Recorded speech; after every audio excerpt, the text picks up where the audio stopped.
FM transmitter tower, 10,000 watts. Call it a day.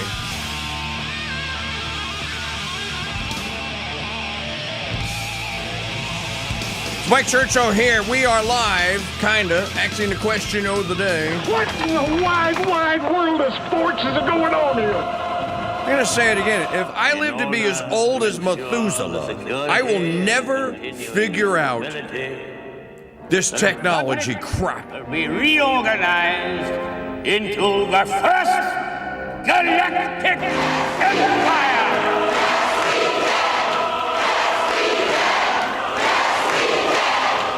For safe and secure society.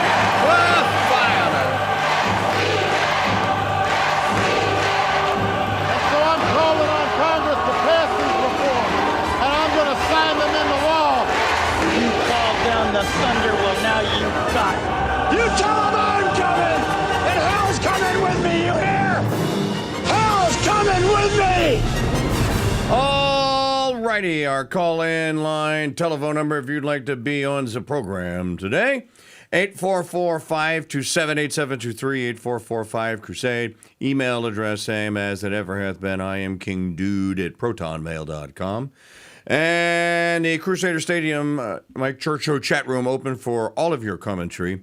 The troll-free zone that is the stadium is at crusadechannel.com/chat. So, day two of the Win a Pound of Gold contest here. Welcoming all of you listening out there on the Win a Pound of Gold network on YouBoob and on terrestrial radio, wherever you may find yourself. Soundbite of the day is coming your way in just a few minutes. Congratulating Bart Swar, big winner yesterday. Now, today, you can double the chances of winning. You can win 2 tickets if you're the lucky caller today, because you can go to my YouTube channel and watch yesterday's highlight reel. I'll actually say that, Mike Church Show Daily Highlight. That's the playlist it's under. And look for the Easter egg in there. Find the Easter egg, get the code word, and then when you call in, give Maggie the code word or me the code word, and bammo, you get two. Mini-Mike got two tickets. So, excited to get that going, all kicked off and everything today. So,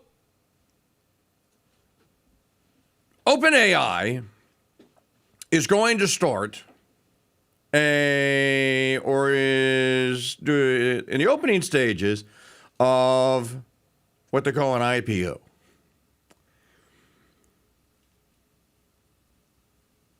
Which is introductory physical offering. It is supposedly to be valued. Now, there is no value to it. By their own admission, they say they haven't figured out what it can do. There's no business model. They don't have an ROI. They don't have a return on investment. And you're going to capitalize that thing to the tune of $1 trillion. What in the world is going on? What in the wide world of scam sports is going on here? And I don't pretend to know, because I was reading the story yesterday and I'm going like, there's a lot of question marks in here. Sam Altman is presenting this with question marks in it. And well, just trust that the AI is going to figure it out. What if the AI doesn't figure it out? As I say in the thumbnail for today, this is the triggering reasons to just say no to Skynet, which most people think all this stuff is, or many people think all this stuff is going to turn into, is Skynet. But $1 trillion? Based on what? I mean, look, at least the federal government kind of has to, give a head fake and at least imply that there is a reason why they're going to spend, how much this year? $7 trillion. Oh, trillion here, trillion there. Everett Dirksen once said, pretty soon we're talking about real money. But at least they try, give it the old college try and try and make it look like there is something that's actually going on. In this instance here, there is actually nothing going on. Wasn't there a song? I know there's something going on. Well, I know that there's not. Change the words. I know that there's nothing going on. So we will talk about it as the program gets underway here today. Still dealing with, so I had to look this up yesterday. Did you know that in the great state of Pennsylvania, you can murder your soon-to-be born child up to 23 weeks, 6 days, 23 hours, and 59 minutes into the pregnancy? True story. Look it up. My question is, how do you know the moment of conception? How did you backtrack it? Is our science so good that we've now got it down to the nanosecond or to the actual minute that conception actually took place? Because to write it into law that you have 23 weeks, 6 days, 23 hours, 59 minutes, and you can still kill the child. Now, this to me is just barbarism. This is the height of barbarity. And if you read the law, it even says, where it says abort the fetus. Fetus is just Latin for baby. So the reason I looked it up is because I wanted to know what Jesse and Ashley Ridgway, because they were in Pennsylvania, when they went to an abortuarium and had the Down syndrome baby taken. We took care of that baby, had it taken care of. And she said that she was somewhere around 23 weeks pregnant. My, how convenient. One would have to know the law to know that, well, if you're somewhere around 24 weeks pregnant, no baby killing for you today. You're going to have to go find Dr. Kermit Gosnell or someone like him to do the ghastly procedure. Oh, 23 weeks, 6 days, and 22 hours? You're good to go. Come on in.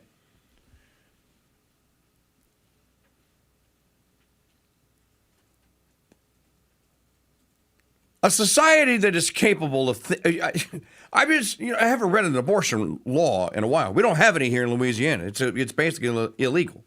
The only way you can kill your baby here in my state, my home state here is you have to hire a physician from an outside state to send you pills, and or send you a prescription for pills. And if they do that, well, then you can do it.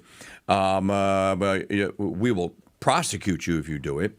So I'm not familiar with this, but just reading this, just the callousness of the law. So yesterday, I was putting together the little blurb that I had for the Weekly Crusade channel newsletter, all the stuff that's going on with the Mike Church Show and the Crusade channel. And I was actually reading the passage that I have been quoting from, obliquely quoting from Chesterton. It is from the book, The Everlasting Man. I said it was from Orthodoxy yesterday. It's not. It's from Everlasting Man. I had the quote in its entirety, and I'm not going to read it to you in the opening monologue, but I will share it with you because Chesterton makes the point, and it's a brilliant observation made 100 years ago. Chesterton makes the point that when a civilization gets to the point where it is a sacrifice, where it is willing to destroy its own future for the sake of some offering to some fake deity or some pagan, air finger quotation marks, God, that this, and I was right, that he says the cannibalism is the next step. But Chesterton says something else in that quote that most people won't say. And he says that the people that participate in and do the things that amount to this evil don't do them because they think that they are right. They do them because they know that they are wrong. Now, stop for a moment and think about that. They know that they are wrong, and yet they do them anyway. So is this so you're like the latest bad boy now. Oh, that makes you a rebel now. You do things that are patently offensive, ghastly, barbaric, savage, uncivilized, immoral, ungodly, but you do them precisely because they are those things.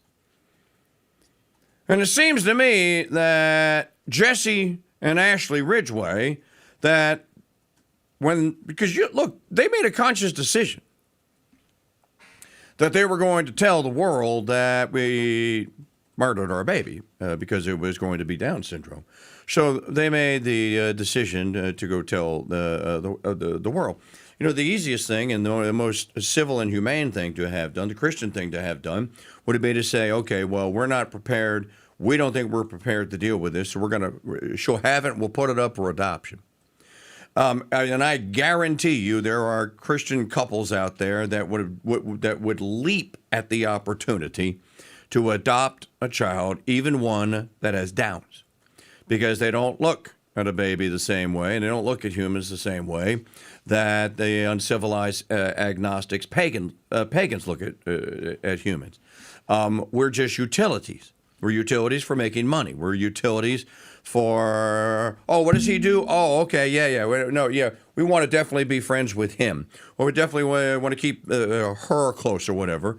It's all about the utility of what one can get from a fellow human being. It's not about the fact that they're created imago Dei in the image of God, and that there's an eternal soul in there that is going to live in eternity. Death, judgment, heaven, hell, the four things. And you want to meet as many souls and aid and assist as many as is possible, and to ending on the good side of the four final things, which be death, judgment, heaven, hell, heaven. How many people, though, that you've seen and you go like, okay, that's just straight up evil. Maybe that's the attraction. You and I are attracted to do things because we think they're the right things to do. We ask for the grace to carry out God's will, and we're hopefully trying to get to heaven, and we're trying to help one another get to heaven. So we think that we do things with you should always keep that phrase in the back of your mind. We talk about quid hoc ad eternitatem. How does this look when through the lens of eternity? Maybe many people don't look at it quid hoc ad eternitatem. There is no eternity for them. There's only the here and now. And they want to fall on the fantastical, which is often the evil side of these questions or of these actions here. I read all that I could read yesterday.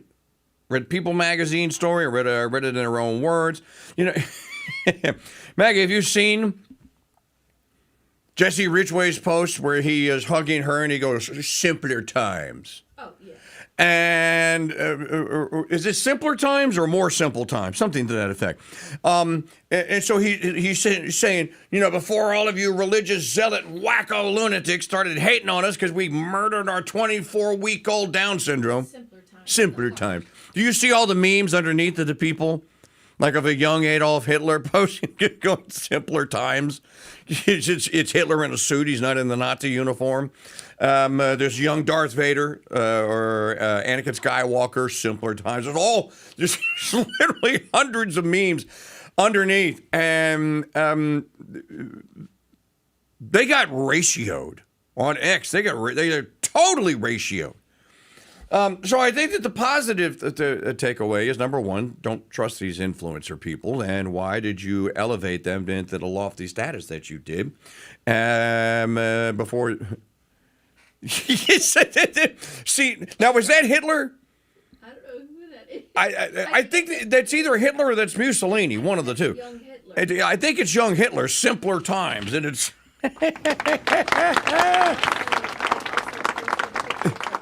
Okay, so there they are. That's them. No, this is somebody posting that same picture, but they photoshopped a Down syndrome child in with it and said, it went simpler times. Nugget. Yeah, rip little nugget.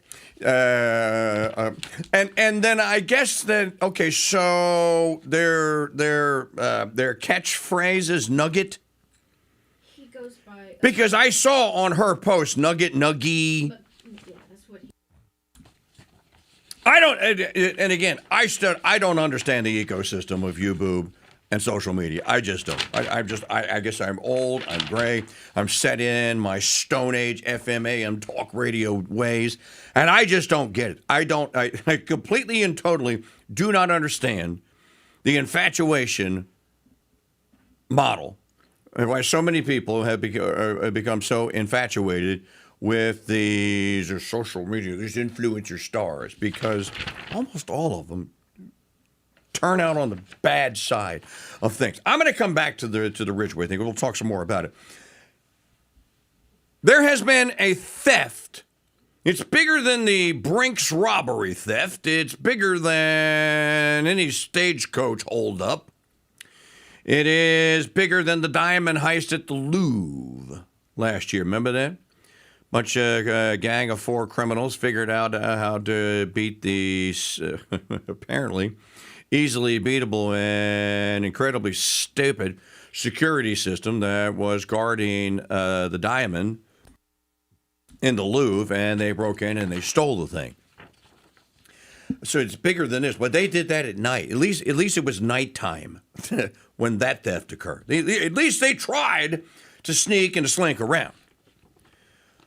The city of Los Angeles, no such decorum. No such effort was put into it.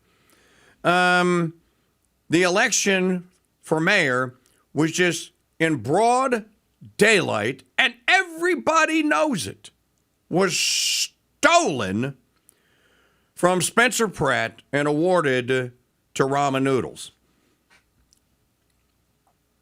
So the AP comes out this morning, that was just this morning, and calls the L.A. mayor's race after it was called live. It's just like Trump bombing. We obliterated Iran's Navy ballistic missiles. They had bottle rockets, M80s, the ones you get from Crazy Carl. Those are the kind of things that they have.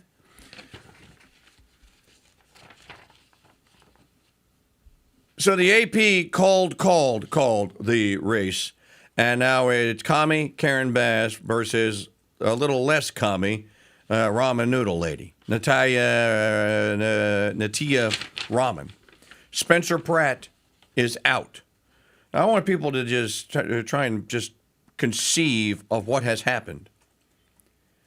The powers that be, and look, you have to look at the situation. I played the soundbite yesterday of ramen noodles conceding last Tuesday night. Bowling, all they wanted to do was have more human crap on the streets. All we wanted was more homeless people and for us to be able to love them with all of your money. Of her bawling her eyes out. Because the homeless people, there weren't going to be more homeless people moving in and taking up residence on the streets of L.A.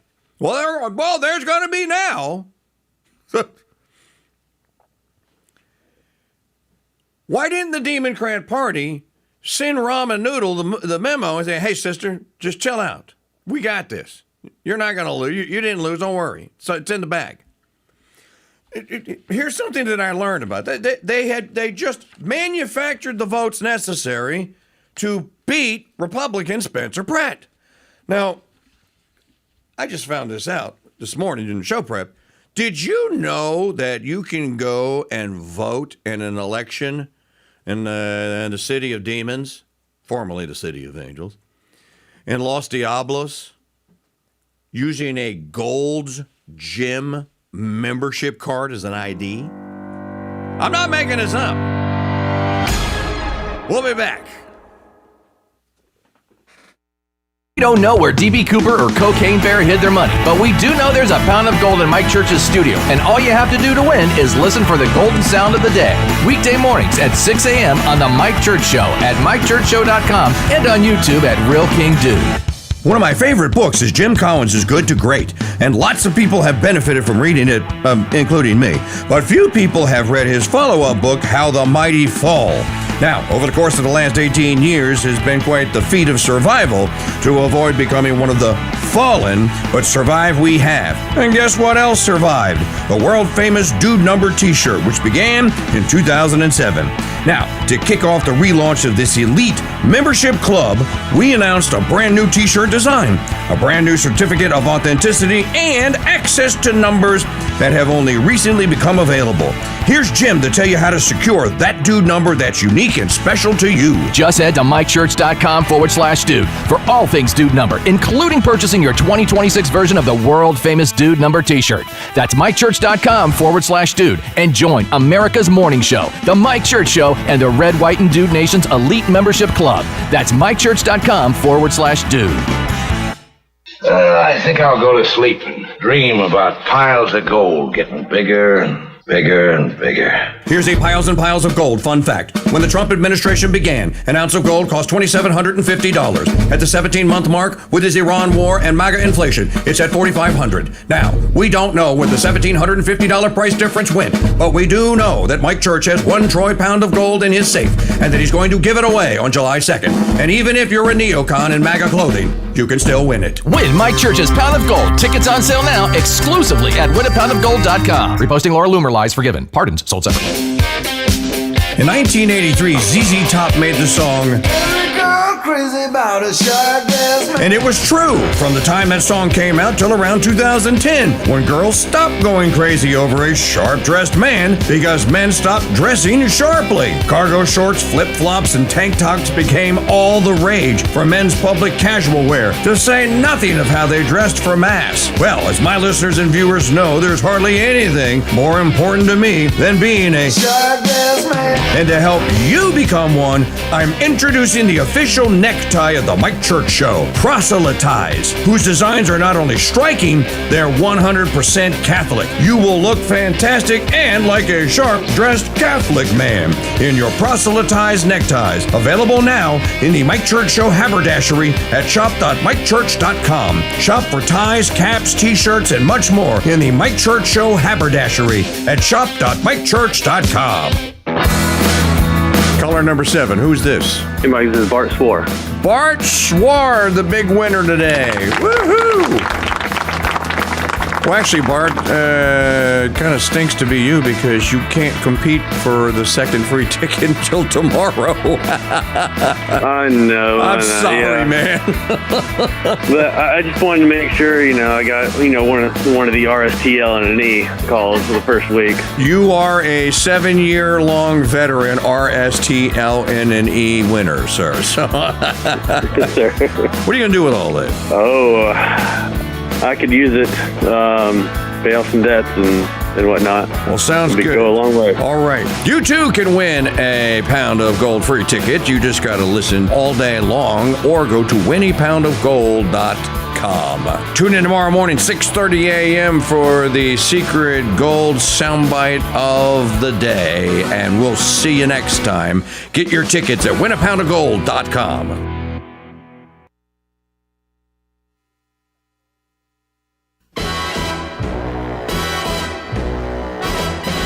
Who needs a 007 license to kill?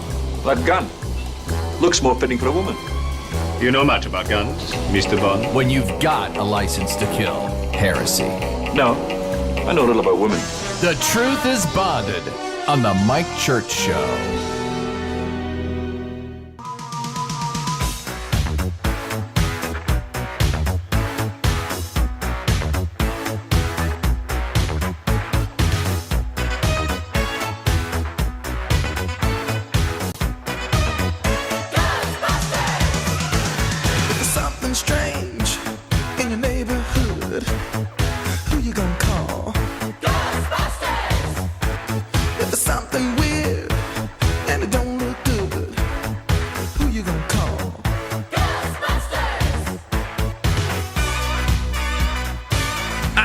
afraid of no ghost.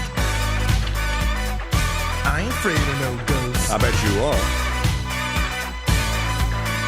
How you doing? Welcome back. Mike Church Show here, 35 years young, now serving dude number 149 at mikechurch.com/dude. This portion of the program brought to you by our friends at For the best night's sleep in the whole wide world, visit mypillow.com/King Dude.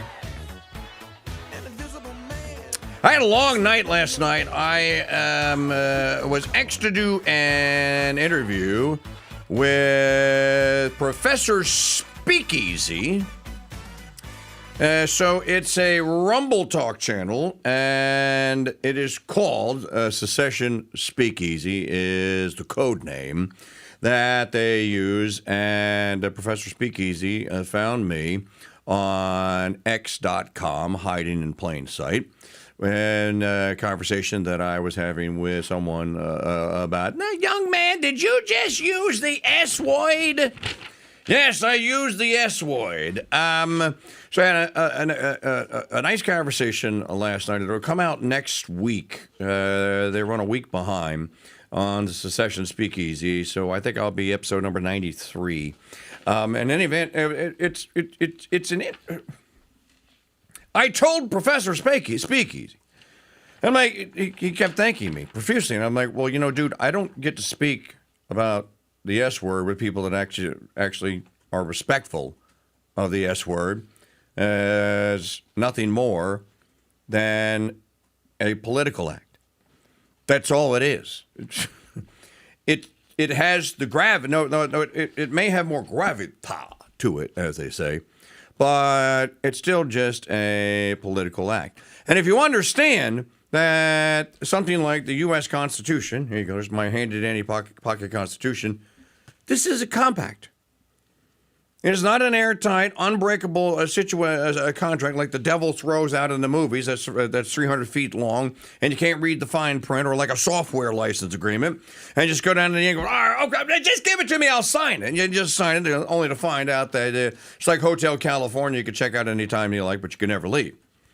The U.S. Constitution is a compact, and there is no doubt that it is a compact. Everyone knew that it was a compact up until about 150 years ago. So for the first 100 years or so, everyone knew. And in any event, we had a great conversation about this. I did not know this.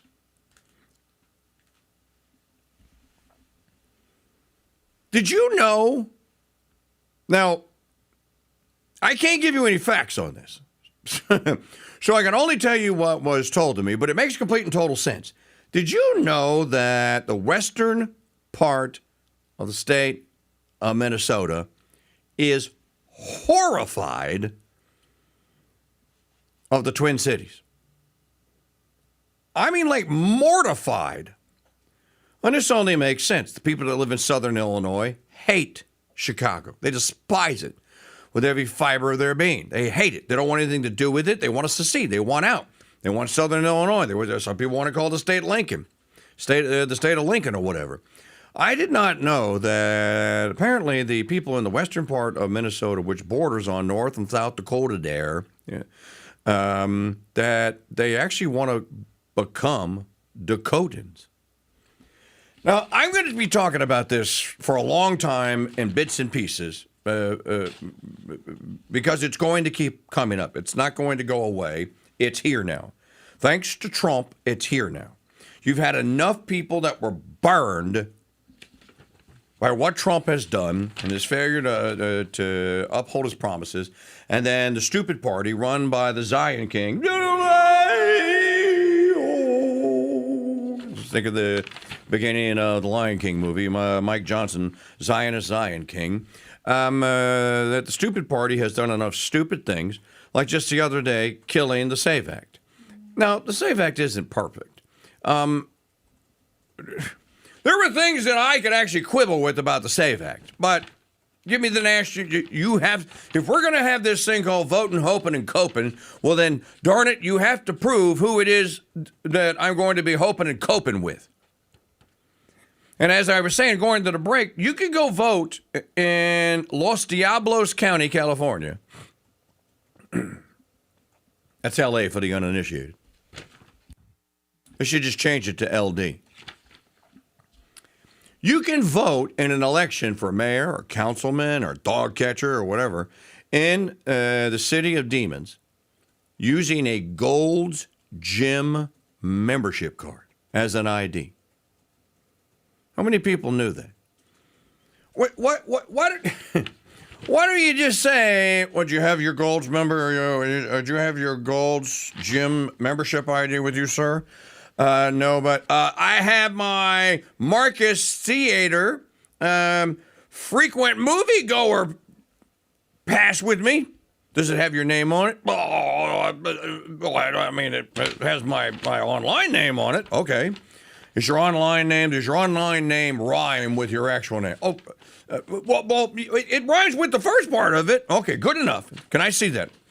Oh, Marcus Theater, movie tavern is Marcus Theater. Movie tavern theater number ID number, okay. I wonder how you record that and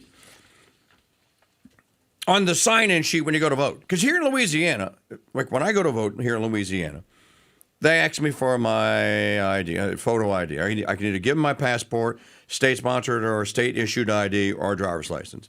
So and I don't read it to them. You just hand it to them. And they have two people there. One person is looking at the actual logbook of register of voters, right? And it's then looking for my name, finds my name, and then says, okay, Church Mike. And they repeat it to the other dude, and it's a double blind registry. So it's my name is actually recorded twice. And this is to make sure that if the first lady screws it up, or dude, then the other one, then you would refer to the other book, and at the end of the evening. And this is all done analog.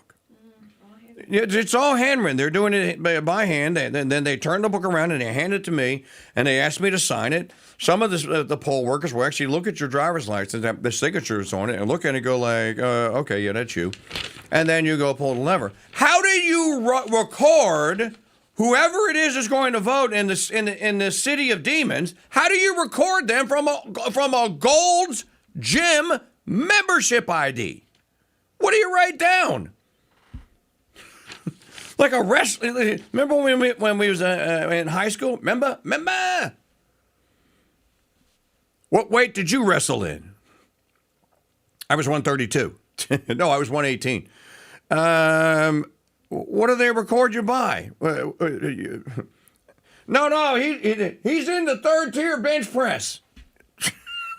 What do you write down in the book? This is so ridiculous. You know what? It strains the credulity of using the word ridiculous. This is new. Webster's is going, and thanks to the Democrat Party in the state of California, is going to have to add new definitions to hullabaloo, to picayune, to ridiculous, to redonkulous. You might as well put redonkulous in there. So Spencer Pratt is out. Maggie, did he release? I'm just curious. Did he release anything? You can't take this lying down. You got to take them to court. You got to sue them.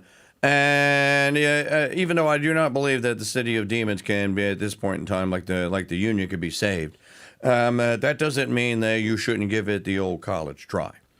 So it's simply stunning. The ramen noodle lady was behind she was statistically ruled out as capable of falling or gaining enough votes to get into second place. Here we are 1 week later, and she's now not just in second place, she's firmly in second place. Hell, she's challenging Karen Bass. Commie Karen Bass. So this then means, if I'm to read this correctly, that a bare majority,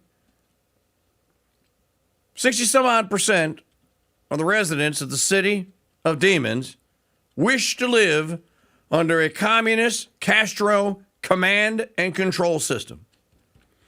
You know what? Like H.L. Mencken said back in the 1920s, the people ought to get the government they vote for, and they ought to get it hard. L.A. ought to get it hard. You know, I don't wish for the union I don't wish for bankruptcy. I'm like some of you people that want to bring the chastisement on and think you should pray for it.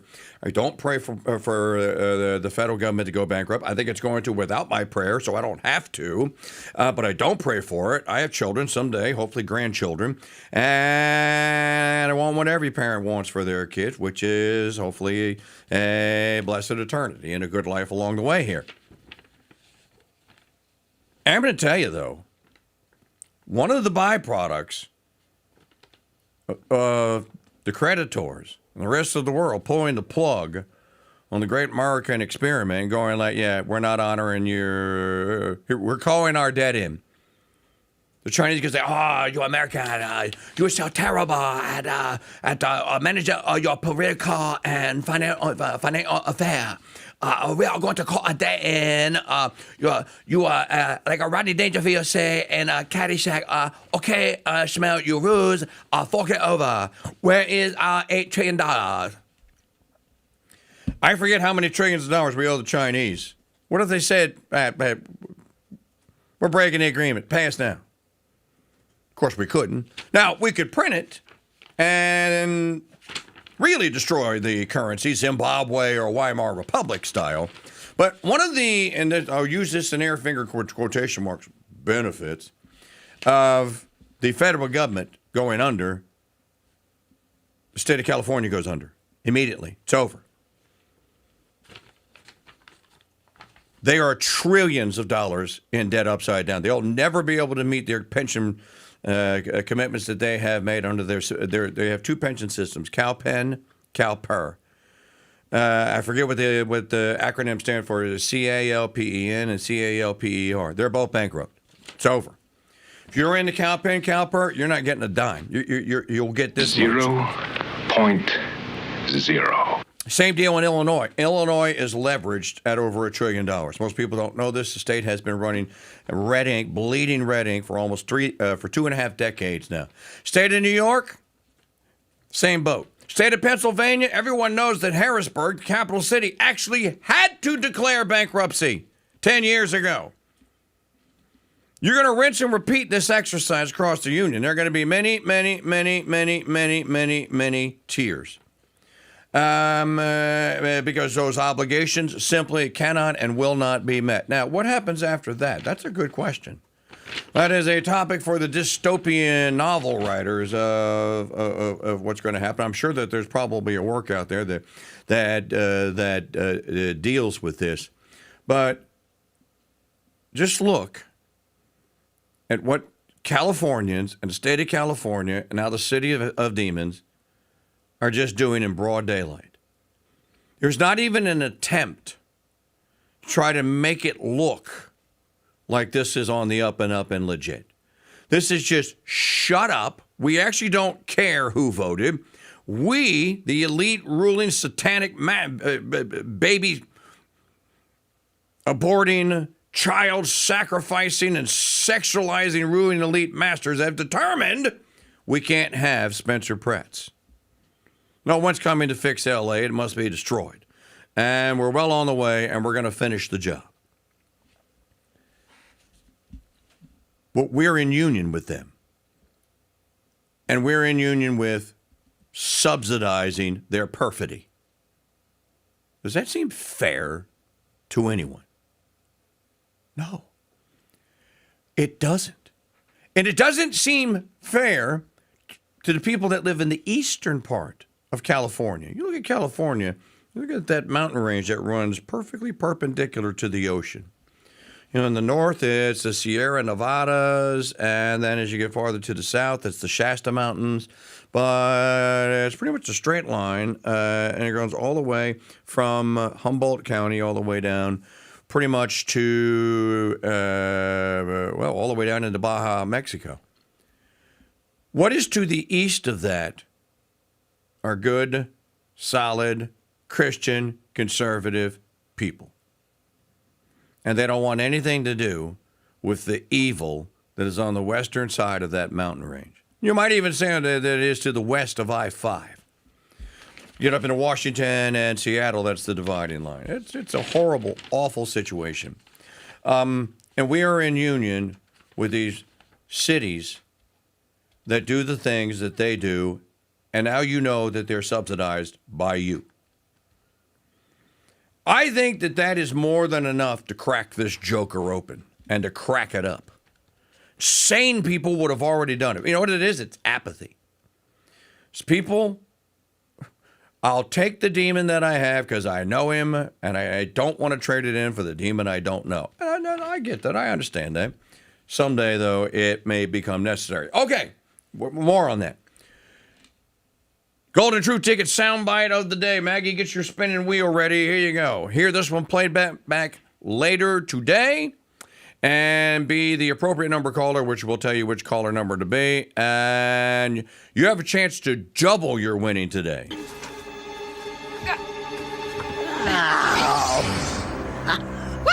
Is that me gold? What the hell are you? I'm a leprechaun, me dear. Here, this is what you're looking for, right? Me powers are returning. It sounds like me gold.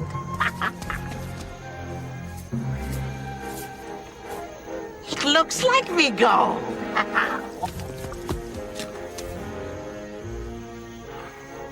It smells like me gold. It tastes like me gold. Oh, God! Oh, God! Me golden, delicious gold.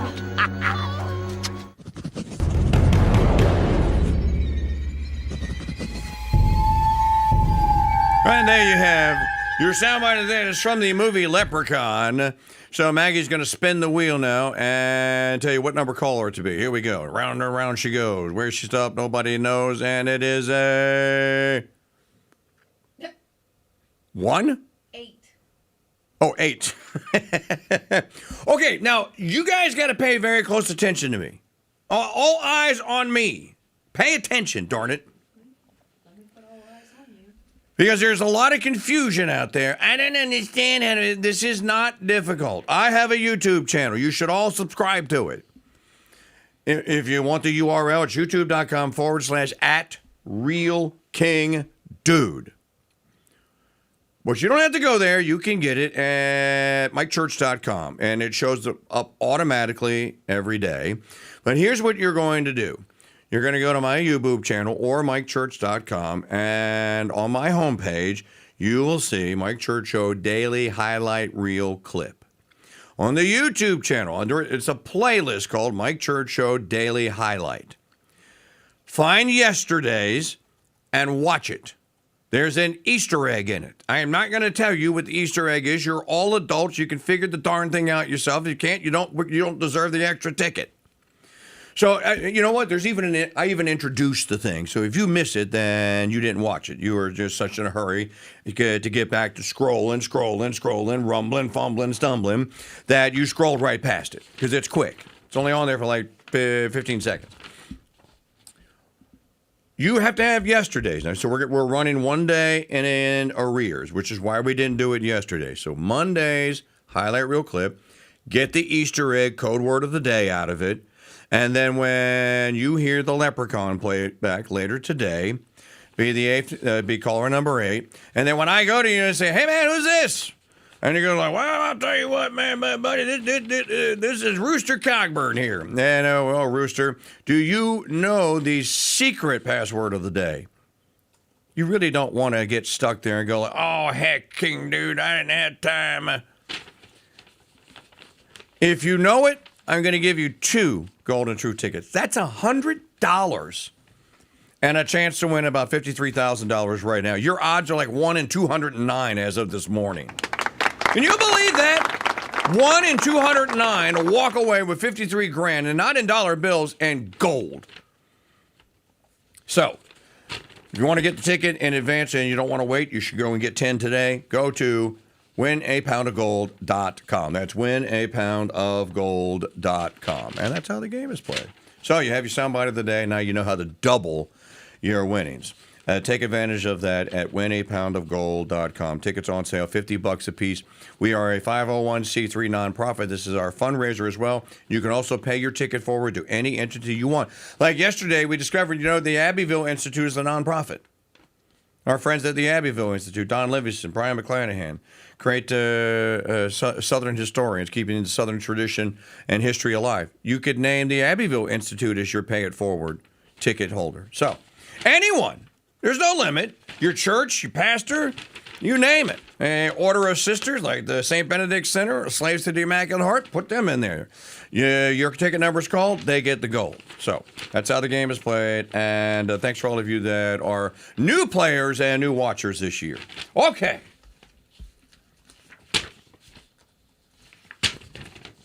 Speaking of voter IDs and Gold's Gym, well, I just have to ask the question, why in the internet era and then the smartphone, dumb phone era, why would you need an analog printed membership card? I mean, the only membership card that you carry around with you today is usually at the grocery store. Did you have an award? Do you have a rewards card with us? And if you say no, most of the cashiers are going to go like, oh, okay, I have one. You can use mine or whatever. Here's a tip, by the way. If you're ever at a place and there's a really serious discount if you're an rewards member and you're going like, man, that's like 50% off, but I don't have a card. Yeah, I can't give you the card. Here, use this trick. Oh, no, I know what my number is. As long as you know the area code of the store that you're in, just say here it's in Louisiana, 985 or 504. All you need to do is then, here's my, can you do it by phone? Oh, yeah, you can. Okay, here's my rewards program membership number. 985 867 5309. 867-5309. Got it. And believe it or not, Jenny has been registered at every retailer on Earth. North America. So if you don't have, I think that little tidbit and tip was worth price of entry and listening to the program today. We'll be right back.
The Crusade Channel. Talk radio the way it should be. Broadcasting live from Madisonville, Louisiana, and streaming 24/7 at crusadechannel.com. I need something to listen to challenge my faith and tickle my not-so-nice funny bone. Well, you won't hear anything about Mondays coming or cheeseburgers in paradise, but you will hear the most brutally honest Catholic-inspired commentary on Parrot Talk.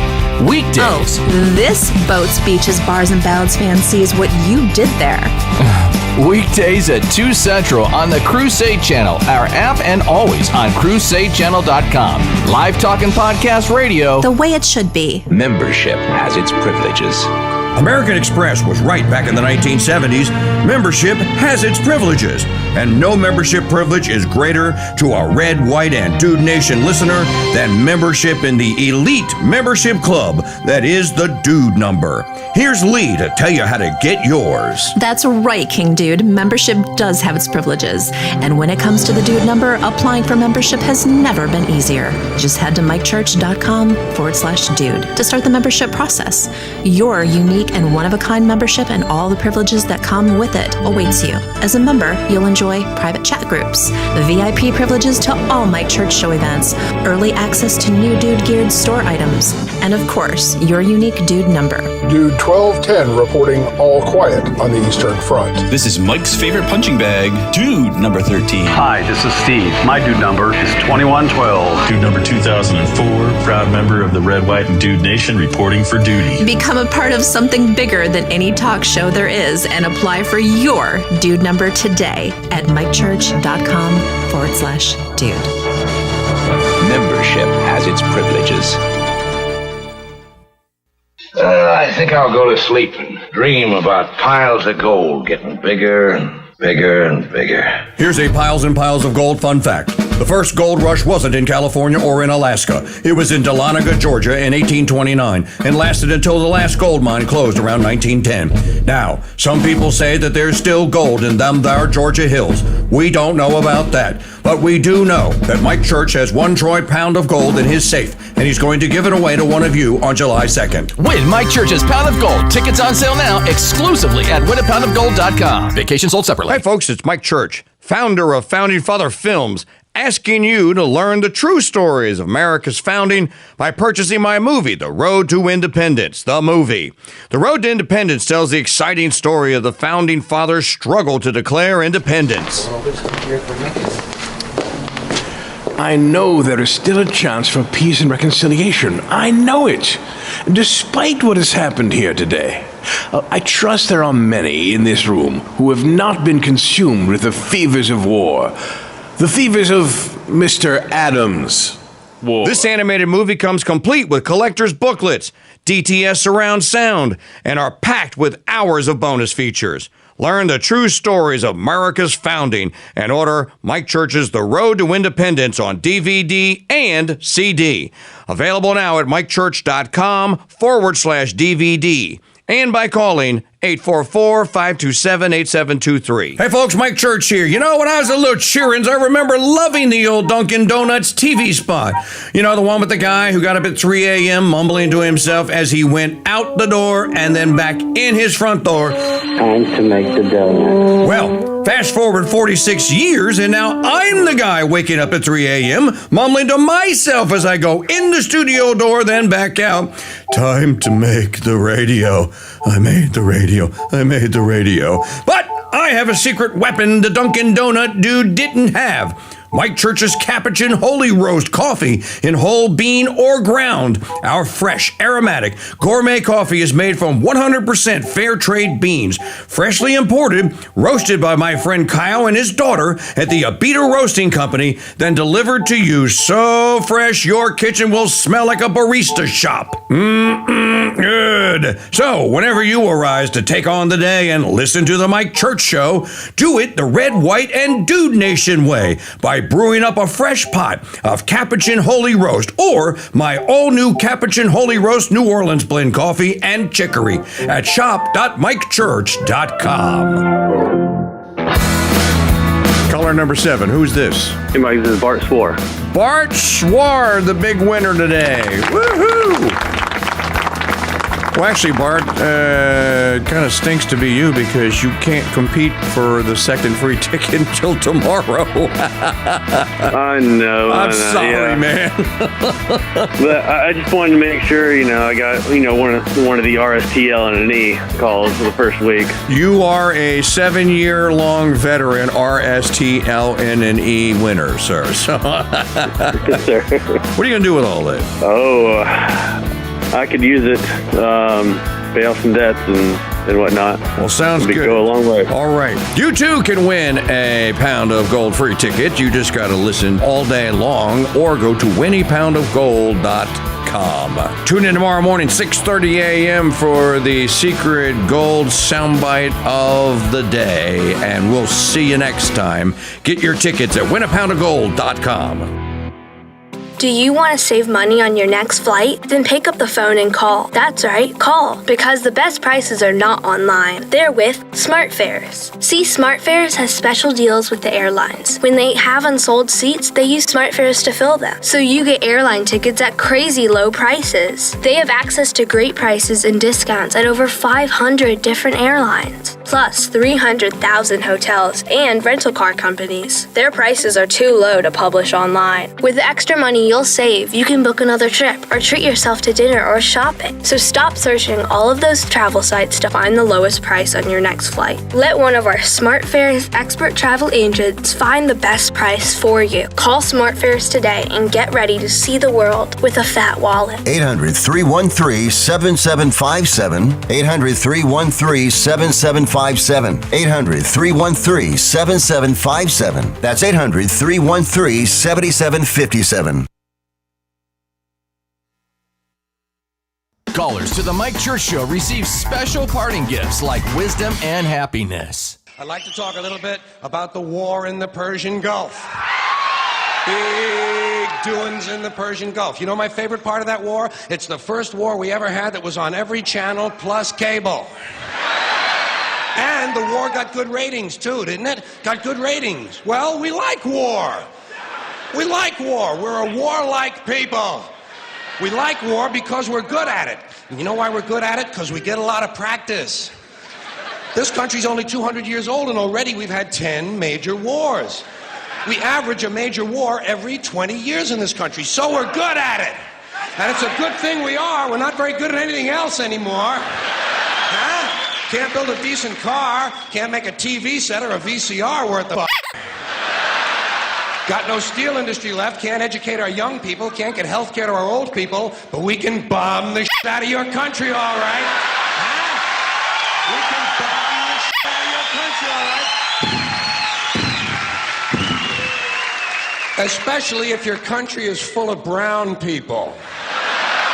Oh, we like that, don't we? That's our hobby. That's our new job in the world, bombing brown people. Iraq, Panama, Grenada, Libya, you got some brown people in your country, tell them to watch the f*** out, or we'll goddamn bomb them. Well, when's the last white people you can remember that we bombed? Can you remember the last white, can you remember any white people we've ever bombed? The Germans, those are the only ones, and that's only because they were trying to cut in on our action. They wanted to dominate the world. Bullshit, that's our f***ing job.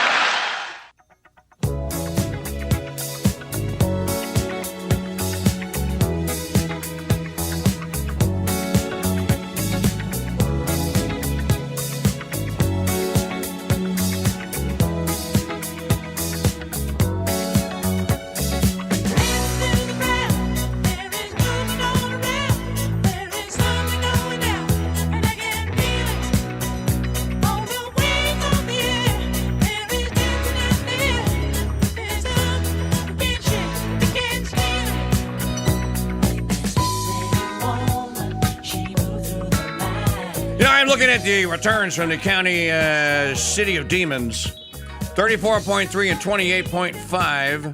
That's 62.8%. That's just a little shy of 2/3 of all Los Diablans voting supposedly for command and control Fidel Castro style communism straight down. And they ought to get it. And if you live in that city and that's what you want and you're willing to tolerate them doing what they've just done in that election, then you ought to get exactly that kind of government. You ought to get it. And I said it last hour and I'll say it again. As H.L. Mencken said, you ought to get it hard. Straight up, you ought to get it. And no relief is coming from us. All right, this portion of the program brought to you by the Dude Gear store at shop.mikechurch.com. Look at this tie. So in the brand new, Maggie goes like, I don't understand your listeners, King Dude. I don't. You show them every day the finest haberdashes. You wear the nicest clothes. You try to set a good example, and then you open the Louisiana merch tab in the shop.mikechurch.com store, and not a soul has touched one of these beautiful fleur-de-lis, purple and gold. This is an LSU tie, by the way, Louisiana LSU tie, but it doesn't have to be because it's the fleur-de-lis on it.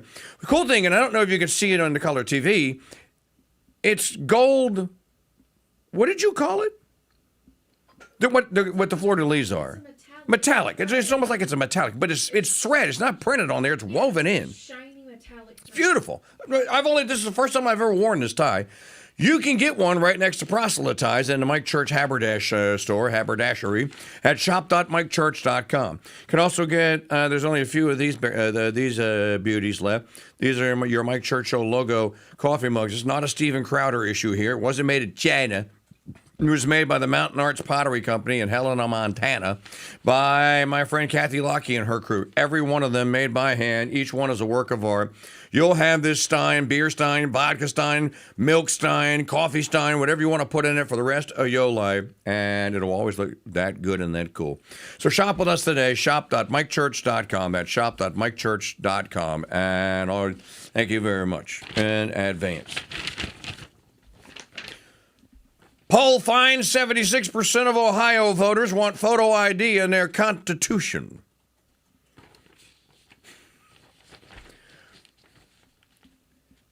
Has the American public just finally had enough of this? just finally just going like, even if Congress doesn't do the SAVE Act, we're going to do it everywhere but California and New York. Ohio Senate has done what the Republican-controlled U.S. Senate has failed to do, pass photo ID legislation. Ohio voters could decide in November whether they want to enshrine its photo ID law into the state constitution. New polls suggest voter ID verification protection is very popular. It's popular everywhere.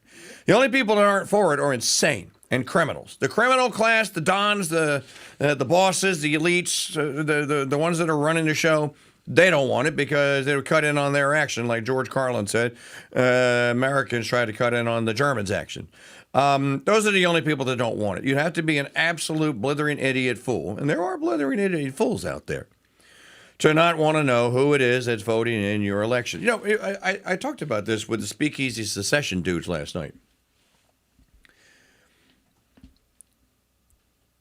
Not only should you have to present an ID, in order to vote in an election, some of us think that you ought to have some skin in the game. When we used to have our congresses here, the Crusader Congresses, first Crusader Congress, we loosely got together and talked about a couple things. Second one, we did some really cool stuff. And we actually talked about, okay, well, what if the Union did split up and you were going to form a new little republic inside of where you live? How would you structure it? These are things that people don't think about because they don't have to. Why I got to think about that? Founding fathers already did it, man. Well, just think about it abstractly then, just as a thought exercise.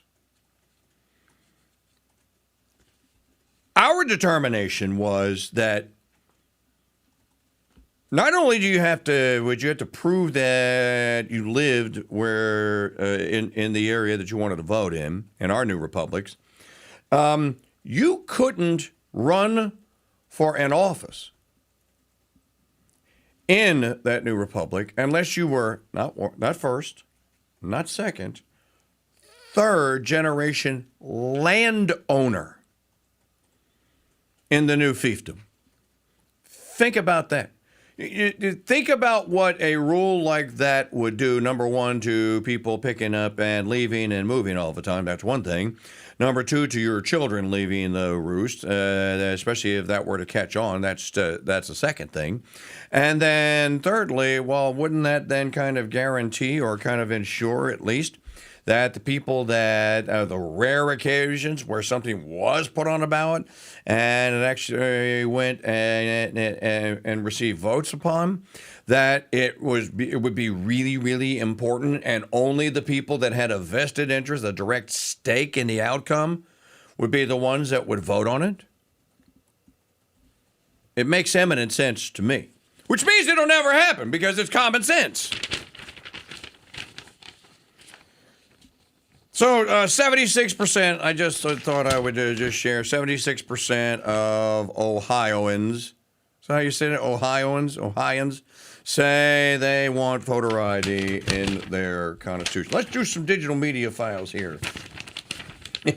Oh, I didn't even see this one, Maggie. Wait a minute, going through the pile of prep, how the new socialism falls apart. New socialism, same as old socialism? Because it's all the same. There is nothing new under the sun. Oh, wait a minute. We're going to chat different this time. We're going to do... Oh, yeah. You're going to steal my money differently and give it to someone that hasn't earned it. Oh, gee. What, are you going to put a fourth middleman in between this time?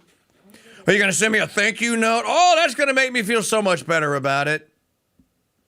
There's no new way to steal. There's nothing new under the sun. There's no new way to redistribute wealth, and there is no equitable way to do it, so why bother? You know, it's almost like I just prefer, just tell me how much you want. Political class, just here, write it on a piece of paper and just slide it across the desk. Here's our number. Oh, 68% you want. So my family and I get to keep 32? Is that what you're saying?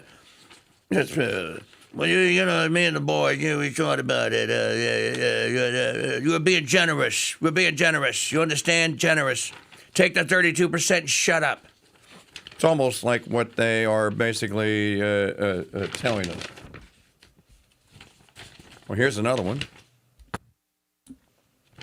Airline profits to fall 50% in 2026 as jet fuel prices spike. No, this is going to happen anyway. It's just a correction, just a small course correction.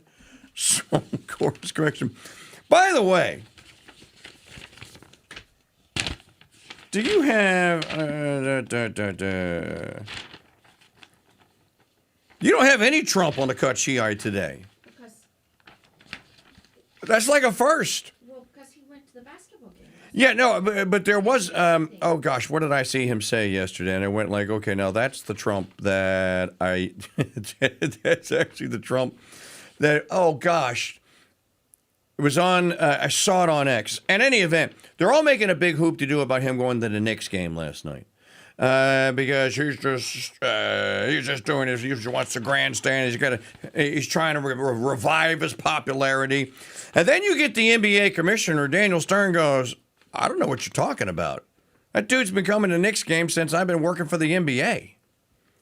So, you know, he's saying this, and he has people that just hate Trump. He has Charles Barkley seated to his left, who is just boiling red. You can see Barkley. Was Shaquille O'Neal in that set? That's not Shaq. Because remember when Shaq graduated from LSU with his master's degree a couple weeks ago? We played you the audio. And he went over and got the lady who was reading the names out. And he whispered in her ear, and she went, no, I can't do that. And he goes, yeah, no, you can do it. And she goes, no, I can't do that. And he goes, yeah, no, you can do it. I got your back. So she says, okay, all right, I'll do it. Is that Shaq? And she says, and receiving a master's in business administration, Shaquille, I hate Charles Barkley O'Neal. I love Shaq sometimes. He's just so Shaq-alicious. I don't know. Is that Shaq? Play the clip. It kind of looks like Shaq. Well, I know it's just the commissioner, but so the Democrats are out there. This is how you know that we're just totally hosed. The stupid party can do stupid things, and they're going to get away with it. They can start stupid wars, and they're going to get away with it. Because Hakeem Jeffries still thinks he needs to attack Trump. Look, Hakeem, Trump's doing a good enough job of ruining his own reputation. He doesn't need you to help him. So Hakeem's like, well, I don't know why Trump, he's trying to pretend like he's a Knicks fan. No, I'm pretty sure that he's always been a Knicks fan. He did grow up in Queens. And it is known that he's probably one of the biggest sports fans that's ever been president in history. Probably is the biggest sports fan. So the NBA commissioner goes, I don't know what these people are talking about. And I'll also say about President Trump, I've been with the league for a long time. I ran NBA Entertainment years ago. He did an I Love Kids game spot with us. He was a fixture at NBA at Madison Square Garden. You guys remember, well, all of you, when you played here, not Draymond, but no, that is Shaq. He had courtside seats. He was here all the time. He was at draft, so he's a genuine Knicks fan. So he's a genuine Knicks fan. He was at draft day when I ran NBA Entertainment. Trump was there. He even did a spot for us when he was doing the Apprentice. I only don't. Somebody sent me a note last night. You can email me. I'll actually read it and I'll respond. I am kingdude@protonmail.com. It was young Chris who found us after a 12-year hiatus. He wanted to know some things about why I have fled the MAGA coup. And what do I mean when I call someone a MAGA-con?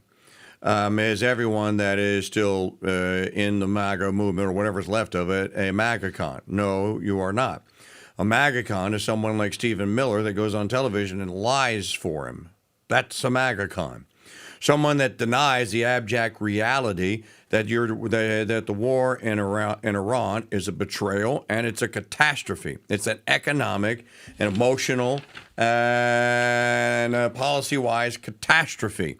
To go on and say this is the greatest thing that the president had to do this, and well, for the 8th time now we've obliterated the Iran's navy. We've also for the 5th time taken out the nuclear stockpile that they weren't trying to acquire that we said that they had. That's a MAGA-con. Mark Levin's a MAGA-con. Dana I forgot about that. Oh,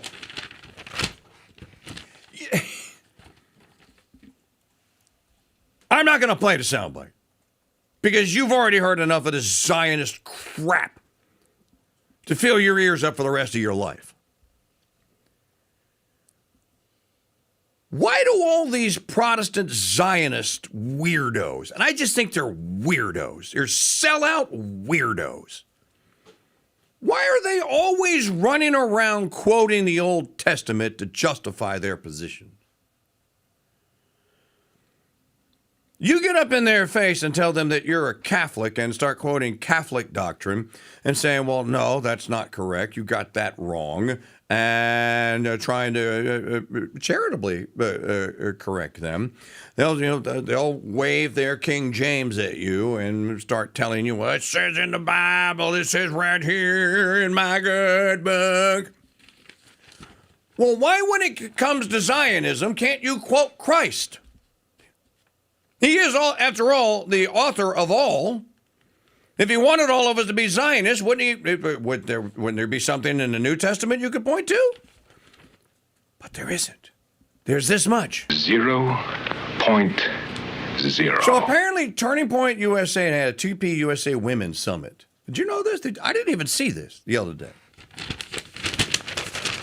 And in the TP USA Women's Summit, they had usual suspects, and Dana Lash is one of them, get up there and give talks. And apparently her talk was about, or in her talk, she talked about Zionism, basically, and was quoting Old Testament stuff in order to justify it. And the first comment that I saw on X, right underneath, the first 20 comments was, why are you... It's almost like they just carry around an Old Testament with little tabs in it and Sharpie yellow highlight passages. So you know who comes to her defense? Her husband. Funny story here on that regard. Mike Churchill here on the Ethics and Broadcasting Network. It is day 2 of the Winning Pound of Gold contest. I saw a couple of ticket sales come in the first hour of the program. Hope that you are going to be the next to go and take a chance. Right now you got like a 1 in 220 chance of winning $53,000 in gold. You can pay your ticket forward to any nonprofit or other entity you wish. So go to winapoundofgold.com. Winapoundofgold.com. It's our annual fundraiser. And of course, this year we're sharing the media spotlight with our friend Steve Cunningham over at Sensus Fidelium. And we are simulcasting this show today on Sensus Fidelium. Welcoming all of you that are watching. Hope you're enjoying the program. Brother Andre and Maurice coming up next segment here. We're going to talk to the prior of the St. Benedict Center. You're going to want to stick around for that. But, all right, there's a big controversy here in Southeast Louisiana. It's not a big controversy to me and Maggie because we know the subject. Our sheriff's name is Randy Smith. Randy Smith used to live, okay, this house is at the back end of the cul-de-sac. All right, we're at the back of the circle. Randy Smith's house was 1-2 away, so it was on the chute coming into the cul-de-sac. Randy lived there for about 5 years, and he and I were Saints season ticket holders together. I go to an event, and Sheriff Smith is there, and I'm going to get a big giant bear hug. Mike, what are you doing, bro? What are you doing, boy? So I know the sheriff, and I know him fairly well. Well, the other day, was it 2 Fridays ago? No, 2 Fridays ago, there's this lone blogger weirdo who has made it his course. Citizen journalist, who has taken it upon himself to make Sheriff Smith's life a living in Hades. And he's always looking for dirt on Sheriff Smith and has been since he became sheriff 8 years ago or 9 years ago. About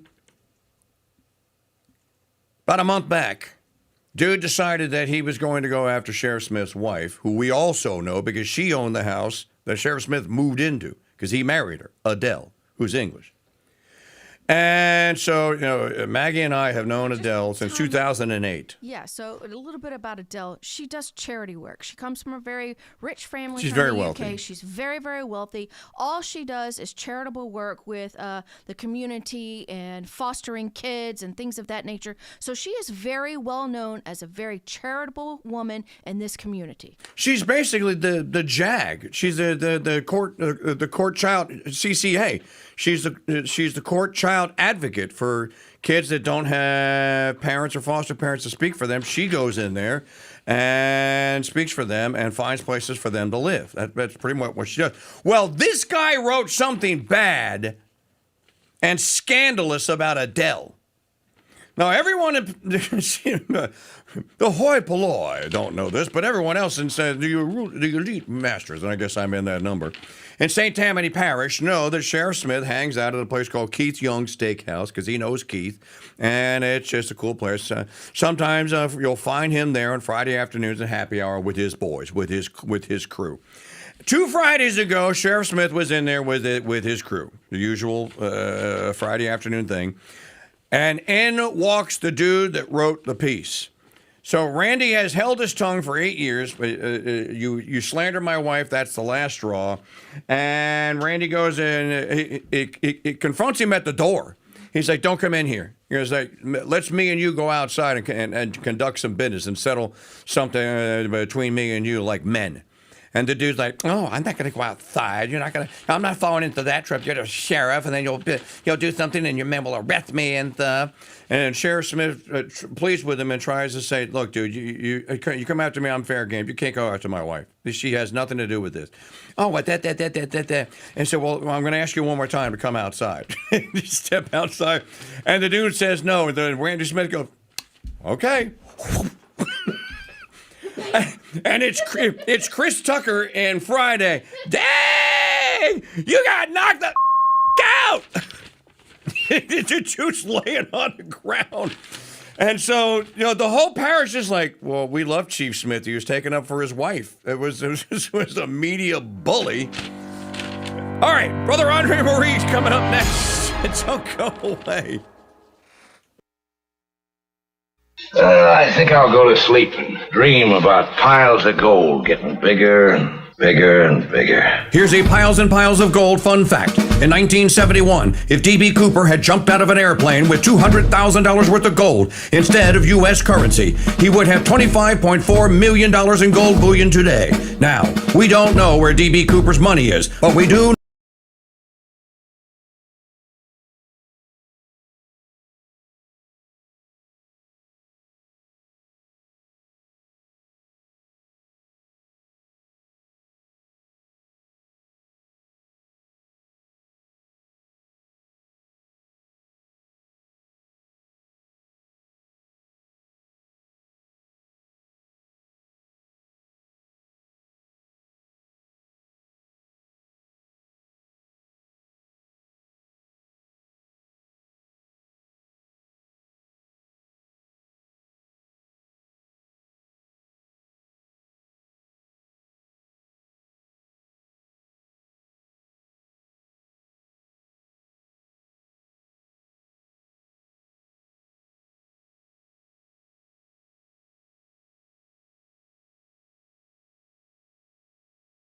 in northern France. St. Medard began the custom each year of crowning the Rose Queen, the most virtuous, holy young Catholic girl of his diocese.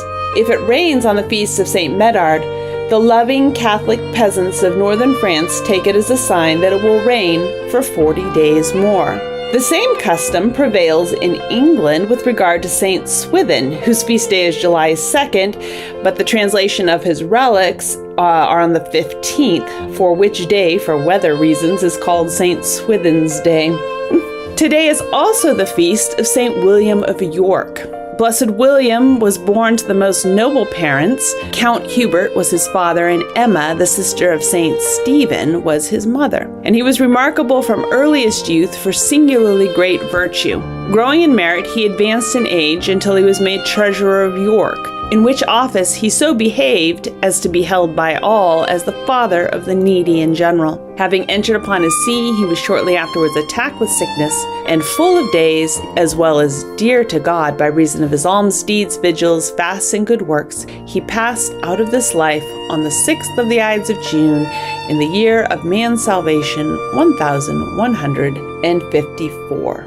Saints Medard and Gildard and St. William of York, pray for us. Thank you for joining us for this brief summary of the lives of today's saints. Tomorrow's saint is St. Columkill. To access all of our Saint of the Day recordings as podcasts, head to crusadechannel.com/saints. You can learn more about our sisters and contribute to the building of our convent by visiting stphilomenaconvent.org. I'm Sister Maria Philomena, and until next time, God bless and Mary keep you.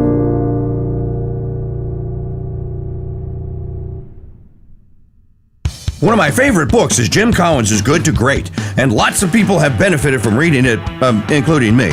But few people have read his follow-up book, How the Mighty Fall. Now, over the course of the last 18 years has been quite the feat of survival to avoid becoming one of the fallen, but survive we have. And guess what else survived? The world-famous Dude Number t-shirt, which began in 2007. Now, to kick off the relaunch of this elite membership club, we announced a brand new t-shirt design, a brand new certificate of authenticity, and access to numbers that have only recently become available. Here's Jim to tell you how to secure that Dude Number that's unique and special to you. Just head to mychurch.com/dude for all things Dude Number, including purchasing your 2026 version of the world-famous Dude Number t-shirt. That's mychurch.com/dude and join America's morning show, The Mike Church Show, and the Red, White, and Dude Nation's elite membership club. That's mychurch.com/dude. We don't know if there's gold in the hills of Dahlonega, Georgia, but we do know there's a pound of gold in the Mike Church vault, and all you have to do to win it is listen for the golden sound of the day. Weekday mornings at 6 a.m. on The Mike Church Show at MikeChurchShow.com and on YouTube at Real King Dude. Southern conservative Catholic America is in the fight of its life, and the Great White Hope Mike Church has just entered the ring.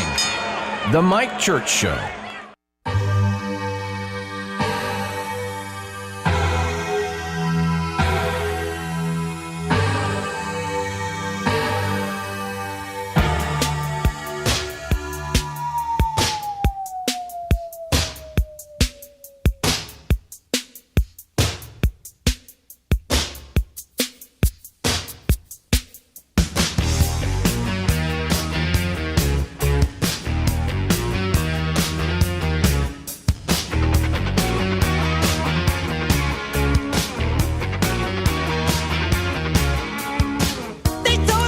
Daily combat against AI and the synthesis of all tyrannies. I am your Generalissimo of the Airborne 1776. Leading combat on land, sea, and on air. Mike Church here with you on a Tuesday, day 2 of the Golden Truth Ticket Raffle Sweepstakes. Get your ticket right now for $50. You got a 1 in 220 chance of winning 53 large at winapoundofgold.com. Congratulating yesterday's winner, Bart Swar, who's in the clubhouse with 1 ticket. Your chance today to win ticket 2 if you get the secret code word of the day from yesterday's Mike Church Show video highlight reel, which you can find on our YouTube channel at youtube.com/@RealKingDude. This portion of the program is brought to you by our gold sponsor for the Win a Pound of Gold contest, which is revelationgold.com/KingDude. So, very cool new outfit, actually in Beverly Hills, California. Can you believe it? But the people that I have been speaking with are all in Florida, and they are all in as a Mike Church Show and Win a Pound of Gold, a sponsor specializing in gold IRAs, delivery of physical gold, you know, the whole program there. So if you're going to buy gold anyway or silver, why not get it from our new sponsor? It is revelationgold.com/KingDude. And you'll say that we actually have our own landing page, and yeah, there's yours truly, mugging, smiling, whatever you want to call it, smiling, right there on the gold page. So you're into purchasing precious metals, try Revelation Gold. But I'm very interested myself, as a matter of fact, in the gold IRA. And I'm sure many of you are as well. So check them out today. It is Revelation, as in the book, revelationgold.com/KingDude. Okay, so I want to go to the StreamYard Maker hotline here for a face and a voice that you know and love, and that's Brother Andre Marie, the Slaves of the Immaculate Heart of Mary. And there is a new press release out that some of you may have seen. Came out last Thursday, June the 4th.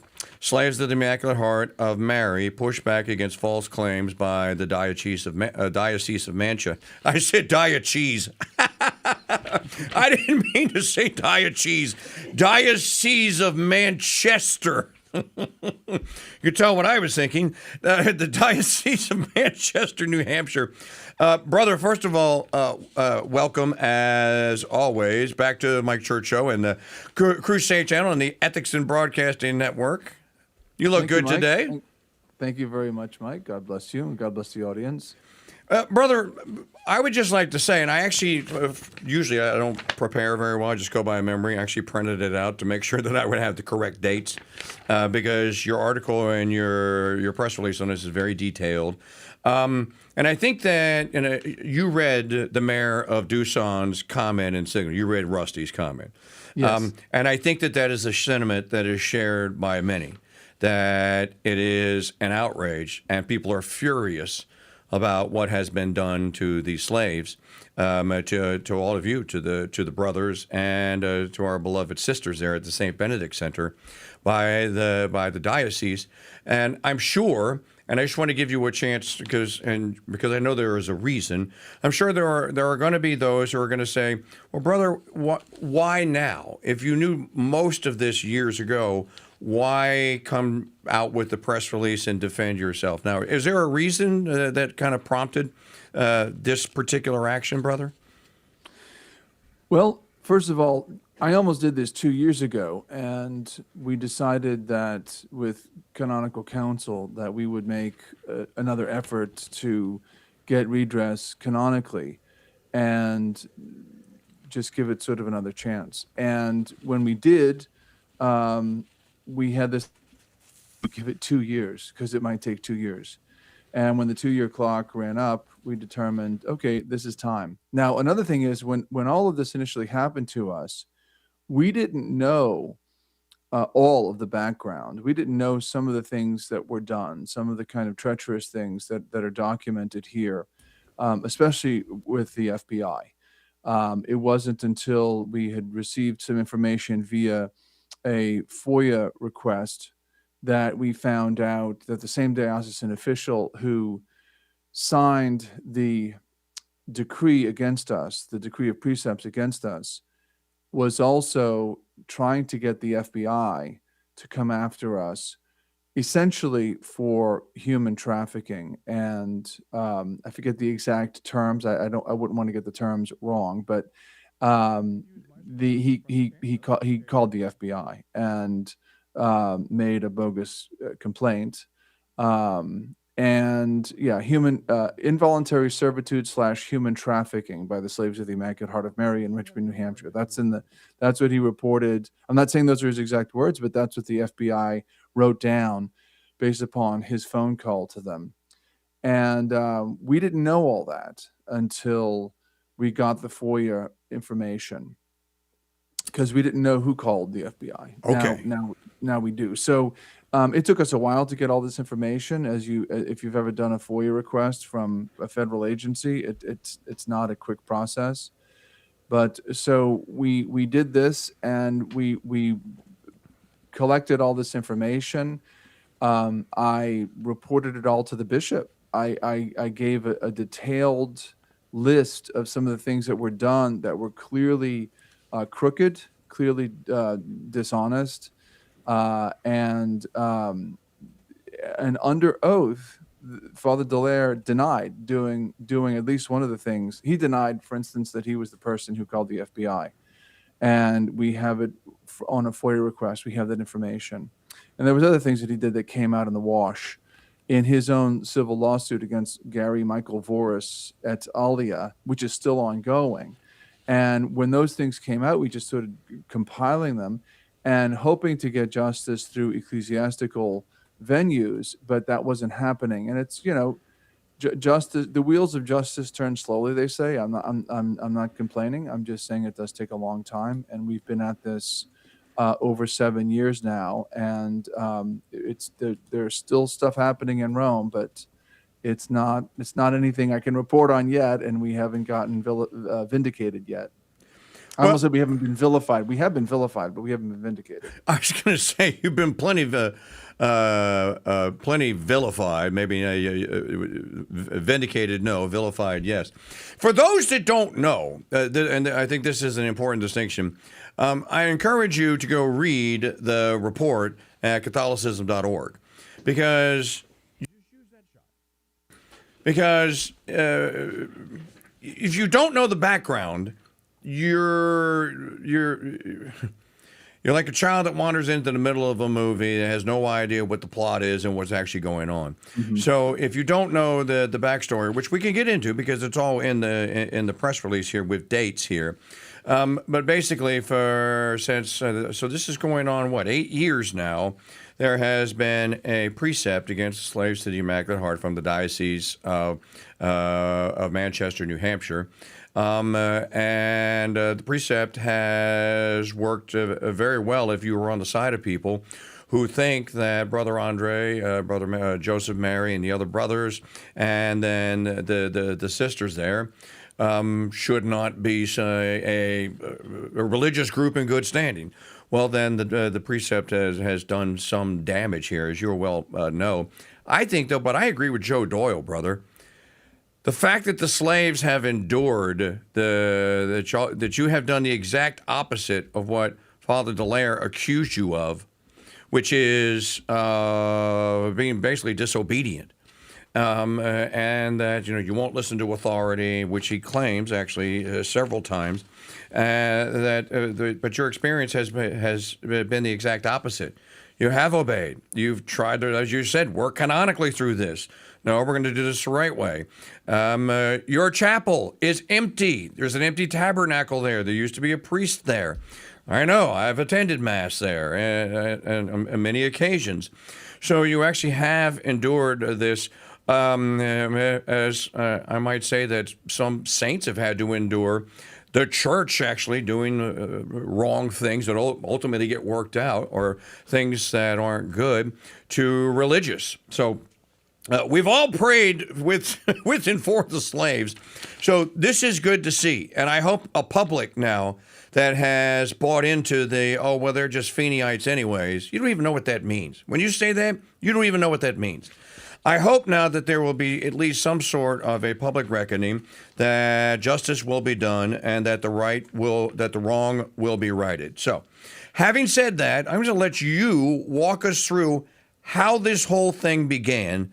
And you could go as far back as you wish. I think your story, the press release starts the timeline starts in 2013, right?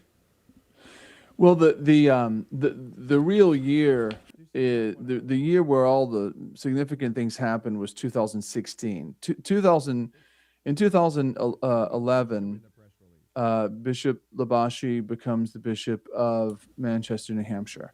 And at first, everything was going fine between us and him.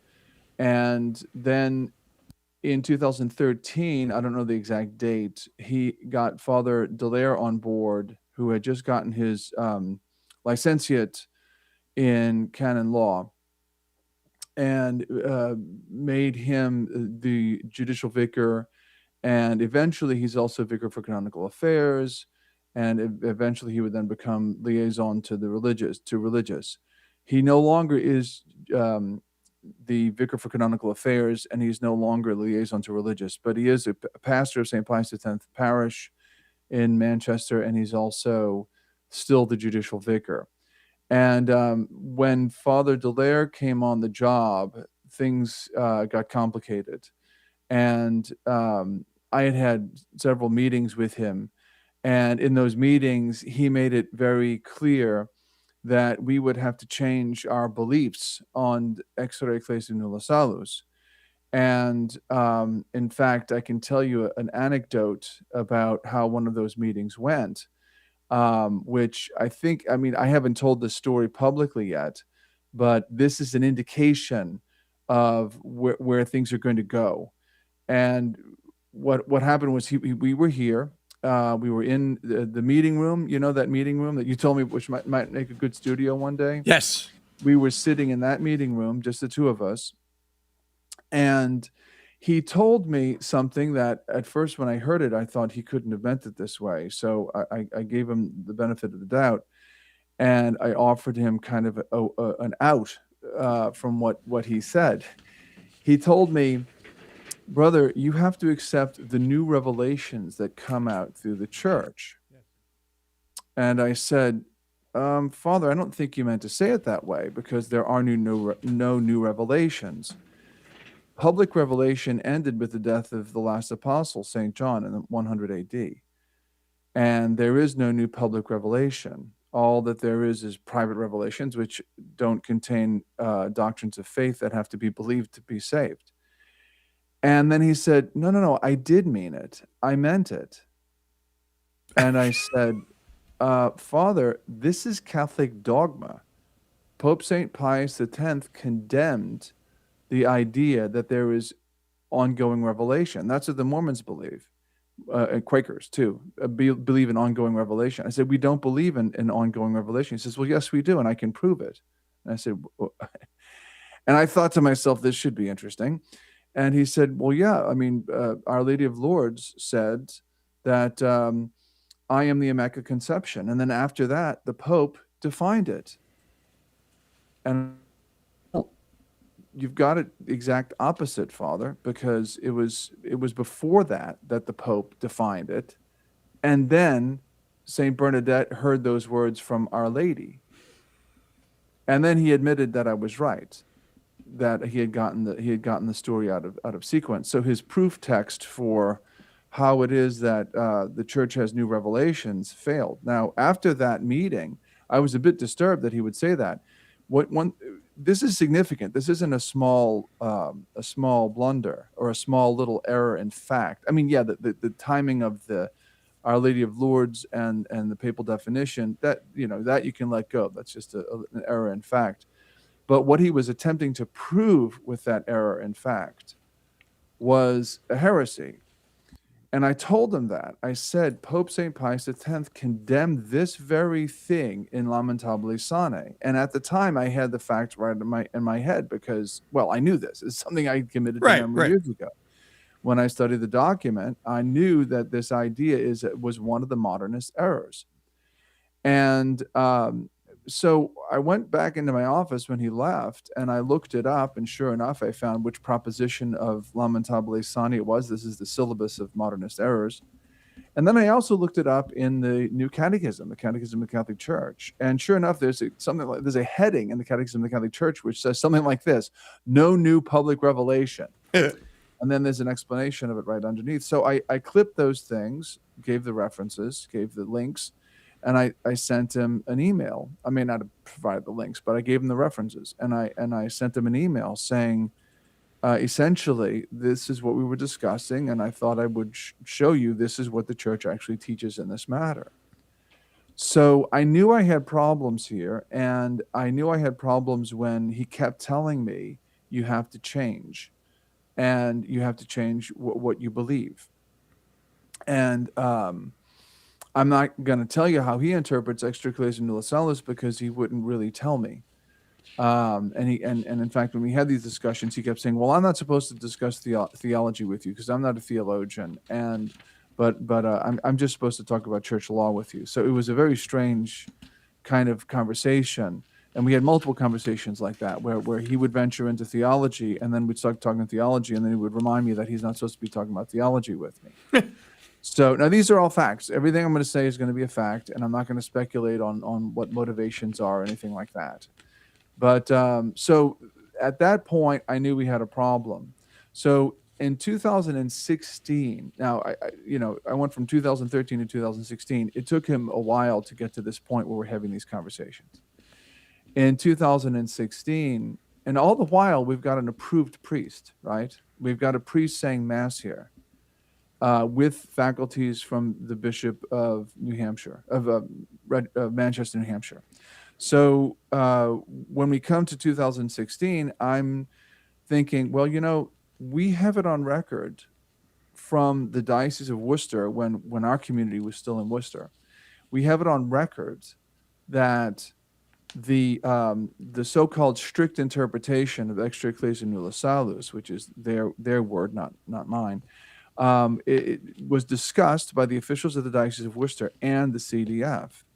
And the CDF, this is under Pope John Paul II and Cardinal Ratzinger, the CDF said that those who have the strict interpretation of extra ecclesia nulla salus are allowed the same latitude as those with a more liberal view. Not an exact quote, but I have the letter on our website. And it's linked from the document that both of those documents that I put up. Right. The press release and the longer thing that I wrote called Unacceptable, Did the CDF Censure St. Benedict Center's Beliefs in 2016. And so what I did was I wrote to the then Cardinal Prefect of the Congregation for the Doctrine of the Faith, that would be Cardinal Gerhard Ludwig Müller, the German, and I sent him a letter in German, which, by the way, I don't speak or write.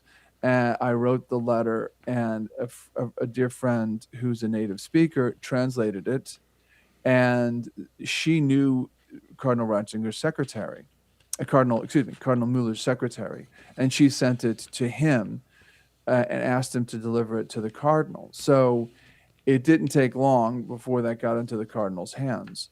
And he handed it off to somebody in CDF. Eventually, it ends up on the desk of then Monsignor. He's now an Archbishop, Giacomo Morandi. And we started a correspondence based on this. And he sends me a letter saying, well, here's what the church teaches. And he's got these excerpts from Dominus Jesus and from the Catechism of the Catholic Church. And so I wrote him back and I explained that we held these things. We did not see that they contradict. We held them with the hermeneutic of continuity, and we also applied the theological principle that what is obscure is interpreted by what is clear. And I explained to him that the earlier teachings of Pope Innocent III, Pope Boniface VIII, and Pope Eugene IV, two of them in ecumenical councils, one of them not in a council, all by himself, in a papal bull. These teachings, which are infallible because they were solemn magisterium, these give us clarity through which we interpret these other things. I didn't get into that specific detail, but I said we apply this principle to all of these newer magisterial teachings because there are people who say that the modern magisterial teachings contradict what came before. But shouldn't we rather apply the principle of obscura per clara interpretatur and the continuity of not the continuity of religion, but the hermeneutic of continuity to these modern teachings and say there is no contradiction? Now, this was in the days when people were talking about the hermeneutic of continuity more. This is 2016. This is 10 years ago. Right. And so he misunderstood something that I wrote. So I was very careful the way I wrote it. And I had people review my correspondences. I don't just shoot things off from the hip. And I went to a priest friend who was at the time an official in another Vatican dicastery. And I said, could you review this for me? So he actually ripped it apart and said, okay, it's too long, or however he said it. He wanted me to make it clearer. Everybody needs a good editor. He said in Vatican, well, I am an editor, but I'm also a writer who will listen to editors. Not all writers do. So what I did was I took his suggestions, and he said, look, in Vatican communications, when one dicastery writes another, what we'll do is we'll have a letter of one page and one page only, and then we'll attach additional observations that we think are relevant. And it's a very disciplined kind of communication where you have these points, where you make numbered points or bulleted points or something. Brother, if I could just get you to hold that thought, can you hold to the break so we can continue? Sure. Okay.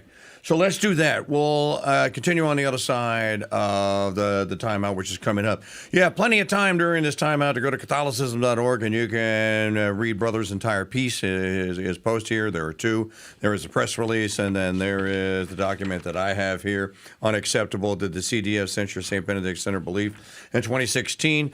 While you're there, when you're done doing that, then you can go to winapoundofgold.com, get yourself a ticket to win some gold. We'll be back after the news break. When you hear the noon bells tolling, it's time for Angelus, brought to you by the Crusade Channel. Hi folks, it's Mike Church, founder of Founding Father Films, asking you to learn the true stories of America's founding by purchasing my movie, The Road to Independence, the movie. The Road to Independence tells the exciting story of the Founding Fathers' struggle to declare independence. Timeline, 7 June 1776. Independence Hall, Philadelphia, Pennsylvania. It is a beautiful, sunny Friday morning, and the Continental Congress is in session. The tensions between the colonies and the king have intensified. On May 9... This animated movie comes complete with collector's booklets, DTS surround sound, and are packed with hours of bonus features. Learn the true stories of America's founding and order Mike Church's The Road to Independence on DVD and CD. Available now at mikechurch.com/DVD and by calling 844-527-8723.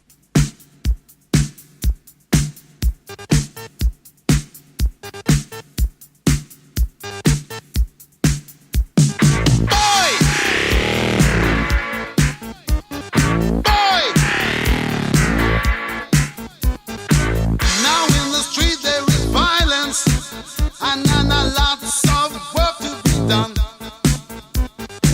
No place to hang out or washing, and then I can't blame all on the sun.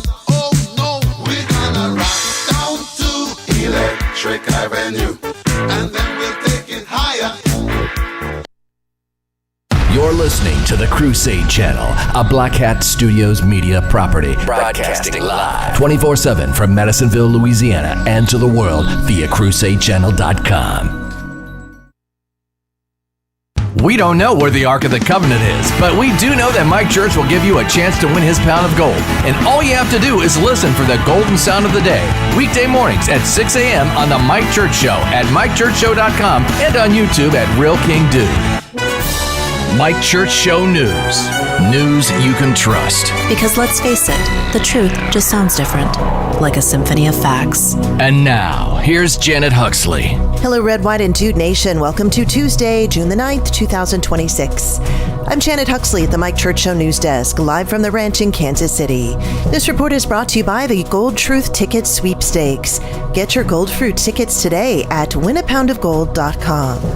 Here's what to listen for this hour. Non-citizens on voter rolls in Democratic-run state exposed as RNC chair pledges secure elections. Earthquake near Cuba felt in Florida. Pima County Sheriff issues alert for kidnapping suspect less than 10 miles from Nancy Guthrie's home. Seattle mayor shrugs off millionaire tax concerns as 44% of business leaders consider leaving, and ChatGPT to become super app. Non-citizens in a key blue state were on the voter rolls for years, and some even voted in prior elections, according to documents obtained via public records request.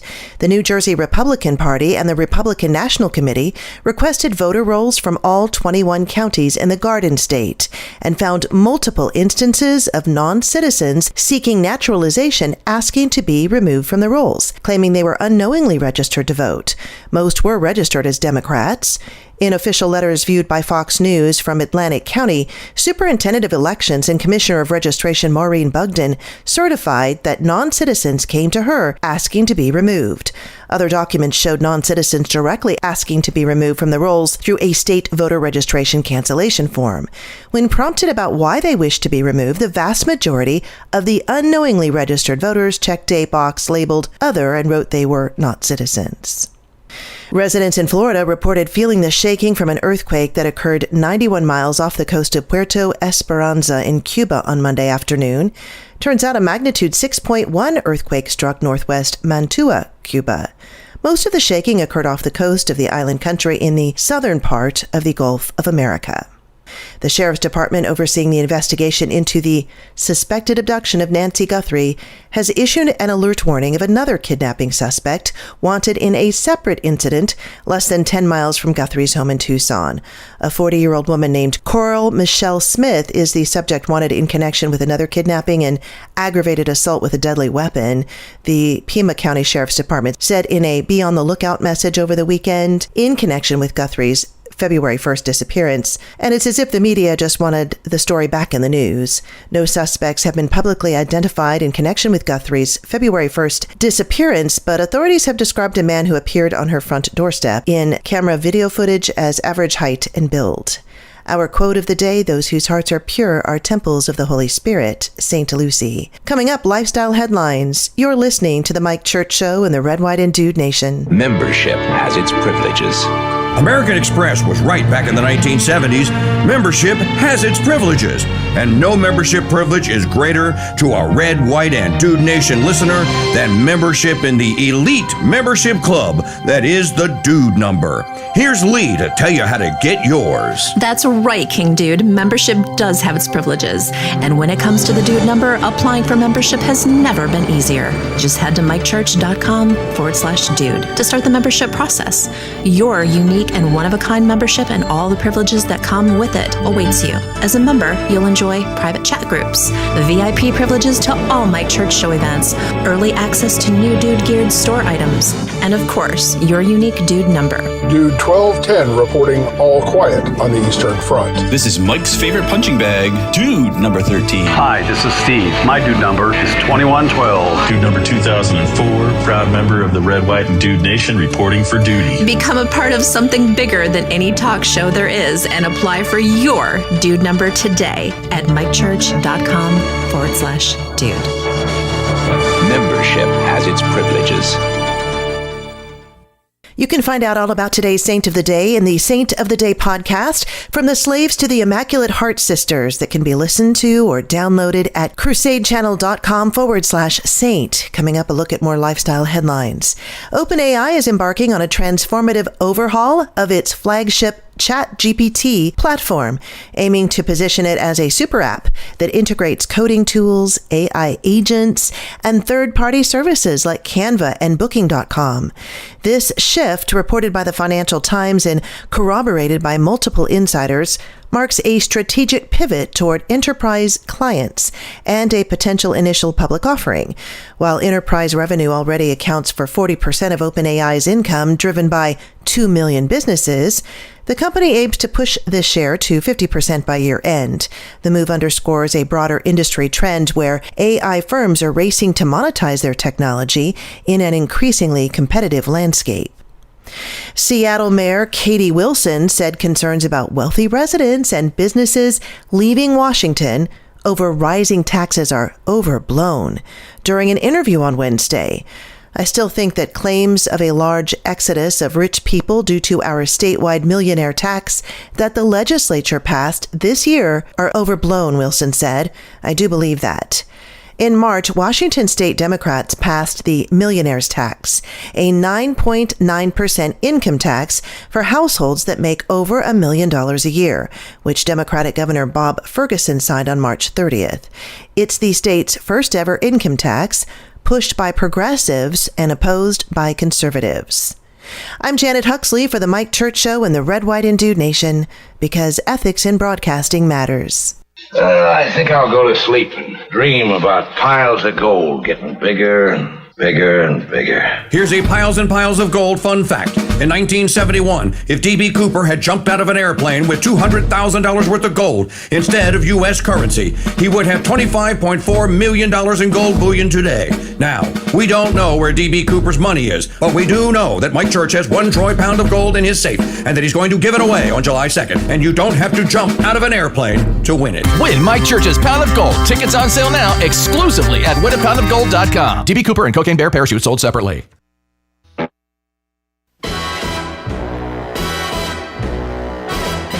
You want your favorite talk show shaken. You look pale, Mr. Bond. I hope I didn't frighten you. I see, I've always been a nervous passenger. Not stirred. Some men just don't like to be driven. No, some men just don't like to be taken for a ride. Unlike the fake conservatives and Zion Media, Mike Church will never take you for a ride, but he will help you on your journey to a blessed eternity.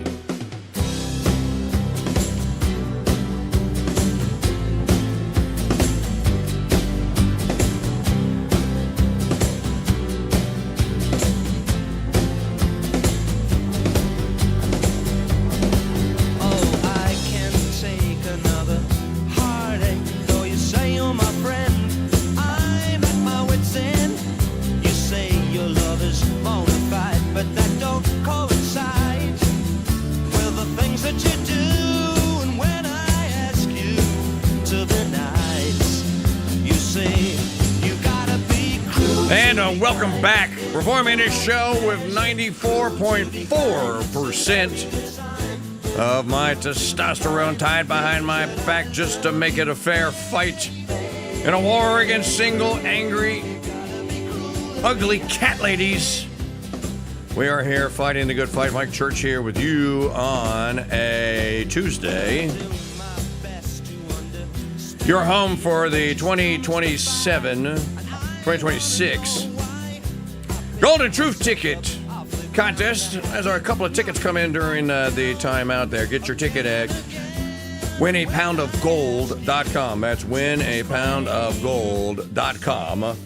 And of course, the program is sponsored and part to you today by the Dude Gear Store at shop.mikechurch.com. Pick yourself up a trio of my seasonings at shop.mikechurch.com. Among the other offerings there, too much to tell you about. Shop with us today, shop.mikechurch.com, including in the haberdashery department, where you will find this tie right here. It's from a company called Parquet, and it's actually LSU purple. Brother, you'd like one. LSU purple with LSU gold, your alma mater, with the French symbol of St. Joseph, or the Catholic French symbol of the flower de lis, the fleur de lis, and shimmering gold. How appropriate. And what did you call it? Metallic gold overlay on the tie. It's in the collection in the Louisiana merch shop at shop.mikechurch.com, right next to a roux spoon. Maybe when I come up for the conference, brother, this year, I'll bring you a roux spoon, or I'll bring the sisters a roux spoons, so they can make a roux spoon. A roux spoon for gumbo. Yeah. Well, to flat end on the end to make gotcha. To make their very own roux. We're speaking with Brother Andre Marie, who is the prior of the St. Benedict Center. Brother, we're simulcasting on Sensus Fidelium today. Oh, on Steve's YouTube channel. And there are a lot of people on there going like, how in the world do we not know about this story? Wow. You want to tell them how and why? It's called corrupt media, ladies and gentlemen. And believe me, there's corrupt, we're not going to point any fingers, but there's corrupt Catholic media too. And if you know anything about the center and the slaves to the Immaculate Heart, first of all, as my general rule is, like, seeing and living is believing. If you were to go to the St. Benedict Center or to a St. Benedict Center conference, everything that you've heard about them will change. And it would be like Joe Doyle, and you go like, there's this marvelous Catholic group of very religious people there, just trying to do the Lord's work, and as Joe would say it, and they come under all this just one beautiful group of wonderful Catholic slaves to the Immaculate Heart. As Joe Doyle, our friend, would say, I think that you'll learn a lot, and you'll be very appreciative that you took the opportunity. Brother, just quickly before you get back, I was listening to you laying your case out. I went back and took the ethics course again on my own free will and volition because, we're the Ethics and Broadcasting Network, and Brother Francis is my mentor in these things. So I took the whole ethics course. I just finished it. I just finished lecture 15 today. Great. So I retook it, and you can take it at Catholicism.org in the store. You can get the entire 8 courses. So this is just one. And Brother talked about, it was funny because Brother Francis talked about that the center's charism, Extra Ecclesiam Nulla Salus, has been approved going all the way back to the 1940s. First by the first diocese, I guess that's the Diocese of Worcester, right? Or is it Boston? So I'm not sure what he said in that particular thing. Initially, it was the Archdiocese of Boston that St. Benedict Center was in. Well, and he said that in conversations with Father Feeney, that Father Feeney would say, there aren't going to be any hair shirts. You're not going to need them. Persecution will find you. Yeah. It was a joke. He was telling a joke. But my point is, that was recorded in 1986. That was from 19. So it's not like what you're saying, what the order is saying. Is my point is, it's not new. This is not a new thing. The slaves of the Immaculate Heart changed what they were saying all of a sudden, and then the archdiocese had to intervene because you had changed. That's my point. Is that that's not the case. That's why I brought it up. Yeah. Well, I mean, if you want to know what's their big deal, why are they obsessed with this? Well, read the three infallible definitions. That's our basis for what we say about Extra Ecclesiam Nulla Salus. There are 3 solemn definitions. You can read them on our website, but don't take our word for it. Look it up in Denzinger's. Look it up in Denzinger Hunemeyer, the newest version. I have the gigantic Latin and English edition of Denzinger Hunemeyer on my desk here, right next to me, to my left.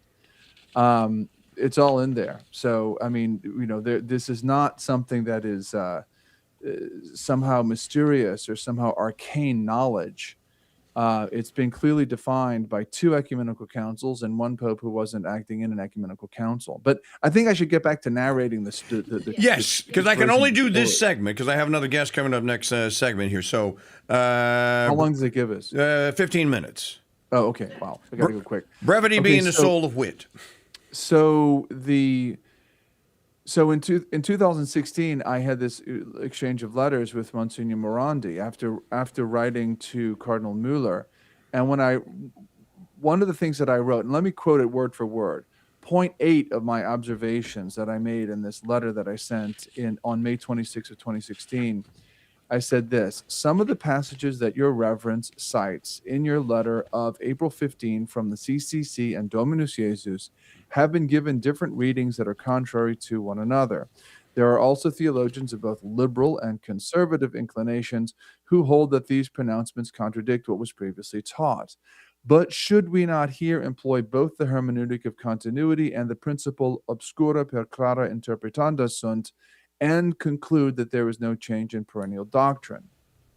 Now, he sends me a response on October 20th of 2016. Again, that letter of mine was in May 26th. October 2016, he sends a letter, and he says this, among other things: in point 8 of your observations, you state that the articles from the Catechism of the Catholic Church and Dominus Jesus, which are constitutive of Catholic teaching on the subject, quote, have been given different readings that are contrary one to another, end quote. You also indicate that it is permissible to hold the position that these articles contradict what was previously taught. See the problem? Yes. I didn't say that. No, you didn't say that. In conclusion, you suggest that these articles do not need to be accepted under the principle obscura per clara interpretanda sunt and the hermeneutic of continuity. This position that you retain, even after the reception of our April 15 letter, is unacceptable, and your request to meet with the officials of this congregation cannot be granted. Because I'd asked for a meeting to explain things. Right. So I took this letter and I showed it to a priest friend who worked in another congregation in Rome. And he looked at it and he said, "Oh no, he misunderstood you." He said, "This happens sometimes." He said, English is not his first language, and sometimes these Italians think they know more English than they do, and he obviously made a mistake. So the thing is, I was told I was not to write them back. This concludes the matter. So we had a canon lawyer, and the canon lawyer advised us, you at some point you have to clarify this. So I said, well, I was told specifically I'm not supposed to write the CDF. Am I supposed to disobey and write them anyway? And he said, no, write it to Father Dallaire, because Father Dallaire was my contact with the diocese. So on March 7th of 2017, the Feast of St. Thomas Aquinas in the traditional calendar, it turns out to be Father Dallaire's birthday, I found out later. I sent him a letter in which I explained exactly that we hold and how we hold what I was directed by Monsignor Morandi. And then I took the pains, and that letter has been on our website for years. That letter, I also took the time to clarify that Monsignor Morandi had misunderstood me, and it took me to hold the very opposite of what I said. Now, here's the crux of the matter, Mike.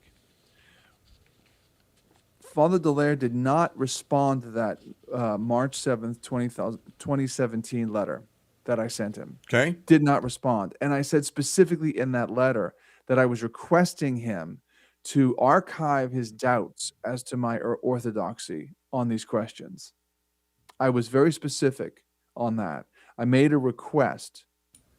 Now, when almost 2 years later, he ignored that letter. Almost 2 years later, the decree against us comes out. And in that decree, it says, for the following reasons, quote, that the decisions of the Congregation for the Doctrine of the Faith, April 15, 2016, protocol number, yada, yada, and of October 20th, 2016, these are the 2 Monsignor Morandi letters, have not been observed.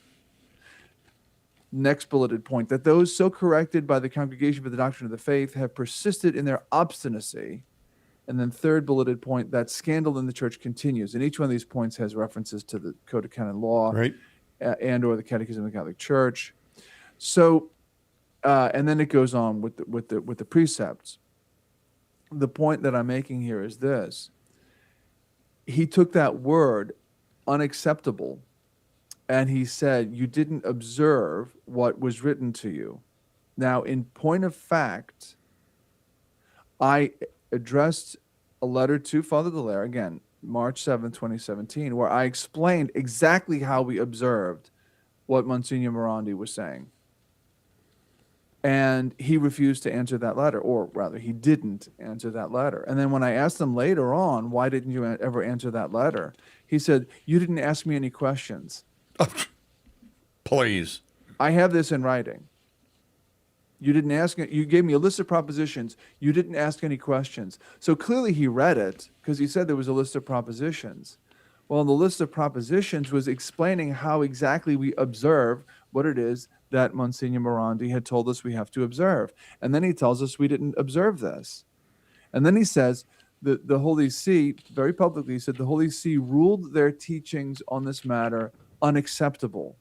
Now, what to explain in this 4,800 word document that I wrote, which I really do ask people to read. It's a little exercise in patience, but read the thing or watch my video reading of it.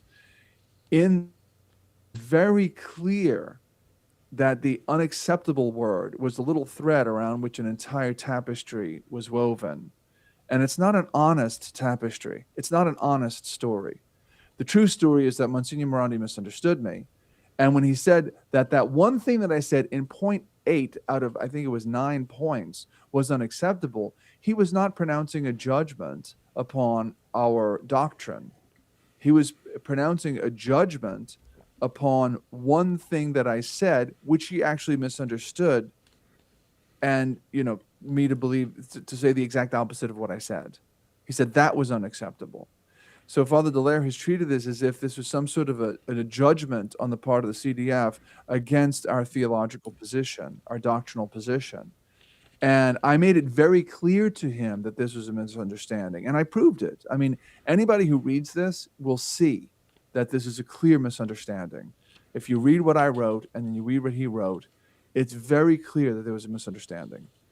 And Father Dallaire chose to ignore that, chose to ignore what I said to him about exactly what we hold, and instead took that letter from Monsignor Morandi and ran with it as if this was some sort of a definitive judgment on the part of the Holy See on this question. And by the way, the word unacceptable is not a canonical term of art, nor is a theological censure in the Catholic Church. So this word was used in a very loose, it's a loose way of stating, okay, there's a problem here. And he didn't permit me, Monsignor Morandi, did not permit me to clarify what I meant in that. So I had to clarify it to Father Dallaire, who wasn't apparently interested in hearing my clarification, and instead used this misunderstanding as a pretext to issue this decree. So what I'm holding, Mike, is that those 3 bulleted points at the top are false. Right. They're false. And we did not refuse to observe something we were told to observe, number 1. Number 2, we did not persist in obstinacy. And number 3, there wasn't a scandal that continued. The scandal is what happened as a result of this document. Well, this is what the precept is a scandal because it's based upon a falsity. The whole thing is a false narrative, and that's why we wrote this when we did, to expose the false narrative. We could have done it earlier. We didn't have the complete picture, actually, but not all the other things that he was doing at the same time. We were restrained in as much as we wanted to get canonical redress through the proper venues in the church. The church has laws. The church has its own proper channels to do these things. Which ironically, if you were accused of obstinacy and disobedience, you absolutely have actually been very obedient from what you have been instructed, and so have all the other slaves. If I can just jump in here for a second, because there are people that don't know anything about this case. What you need to know, if what you're hearing here with Brother Andre and Marie, who's the prior of the St. Benedict Center in Richmond, New Hampshire, find them hiding in plain sight online at Catholicism.org. It's not just that this is a scandal against the slaves, the brothers and the sisters there. There's an entire community here that has by proxy been scandalized and has also had their beloved chapel taken from them where their children were baptized, where they received the sacraments because there was a priest there. So it's not like just some rogue religious entity that was penalized because for something that they supposedly did. It affects the entire community. And as I said, if you go there, then you'll understand this because there is a chapel. I think there's a story on Catholicism.org. Why we pray in a chapel that has an empty tabernacle. And this is really the human part of the story that everyone needs to know and you need to understand. That chapel would be filled on Sundays or a high feast day or a holy day of obligation. Father, there were whatever priest that had been assigned by the diocese would say Mass there. He'd hear confessions, and as I said, you get the sacraments there. They don't have that now. Now they have to drive down the street. There is a church in town nearby, St. Stanislaus. They could also go to Thomas Aquinas College, which they do. But the point is that a religious order, one of the things that you have in a religious life, take, for example, our friends, the LeBlancs, whose daughter, Natalie, is at Our Lady of Ephesus in Gower. She's under Father Chambon. He's there every day. And if he's not, he has Father Carney to fill in. They have a priest on duty, basically, that serves that religious community and the surrounding community. So this is, to me, the part of the scandal because it didn't just punish you, brother. It also basically punished or made the people that basically called your chapel, kind of their parish, if you will, can't do that any longer. And many of them could walk there. For the record, our chapel's not a parish, never was a parish. Not a parish, didn't say. Yeah, okay. I don't want to be quoted on this because you said it. And nobody was ever baptized in that chapel that you saw. Oh, that okay. Never had any baptisms in it. So we were, in fact, at the time, we were not allowed to have baptisms when we were allowed to have a priest here. So, okay. Yeah. Anyway, I just wanted to clarify put that out there because I don't want somebody saying, oh, they did that and they weren't supposed to.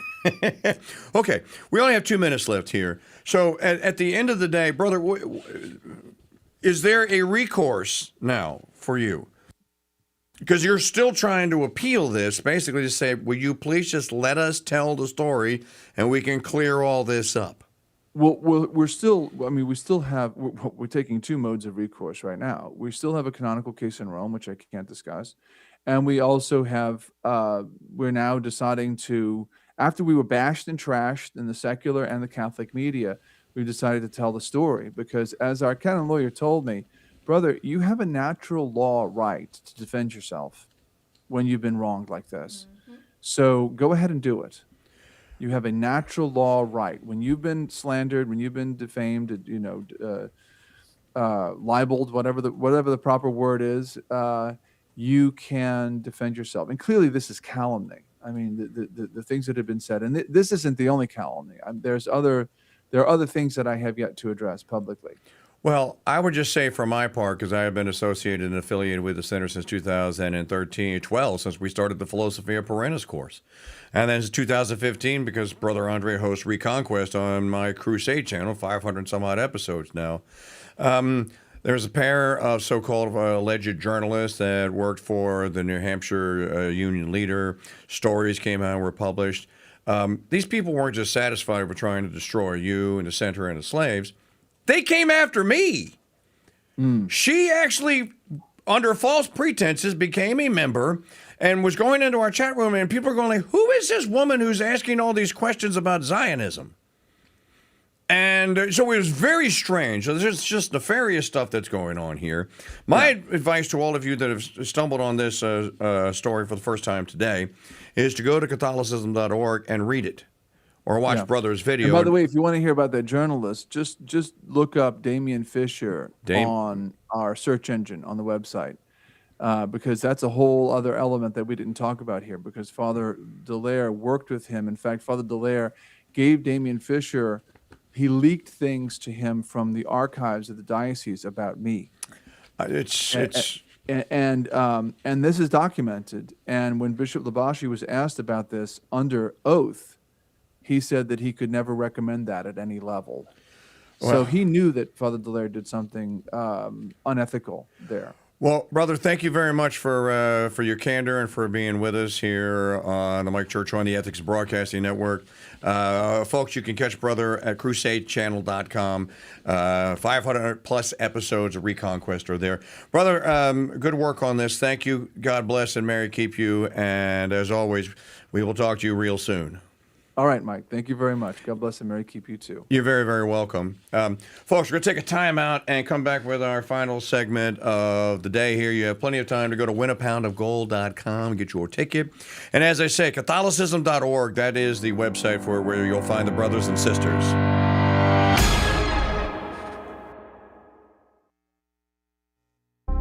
This June, the Mike Church Show will give away the most incredible prize in broadcast history and change the way the world thinks about talk media and talk media hosts forever.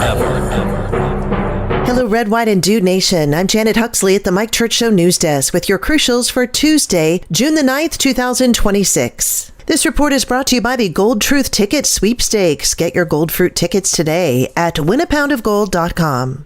In the market report, the Dow fell 0.16%. The S&P was up a little, though, 0.30%, and NASDAQ was up 0.86%. Today in National Day calendar news is Donald Duck Day. Donald Duck made his first screen debut on June the 9th of 1934 in The Wise Little Hen, immediately becoming an iconic symbol in animation and in homes. He's usually wearing a sailor suit with a cap and a black or red bow tie. Today, we celebrate National Earl Day to honor legends named Earl. It's National Strawberry Rhubarb Pie Day. Across the country, rhubarb is a perennial favorite for home gardens. One of the first fruits of their labors, gardeners begin to harvest rhubarb in the middle of May and early June, and then it finds its way into preserves and desserts. It's National Forklift Safety Day and Call Your Doctor Day. And our quote of the day, those whose hearts are pure are temples of the Holy Spirit, St. Lucy. You can find out about today's Saint of the Day in the Saint of the Day podcast from the Slaves to the Immaculate Heart Sisters. It can be listened or downloaded at crusadechannel.com/saint.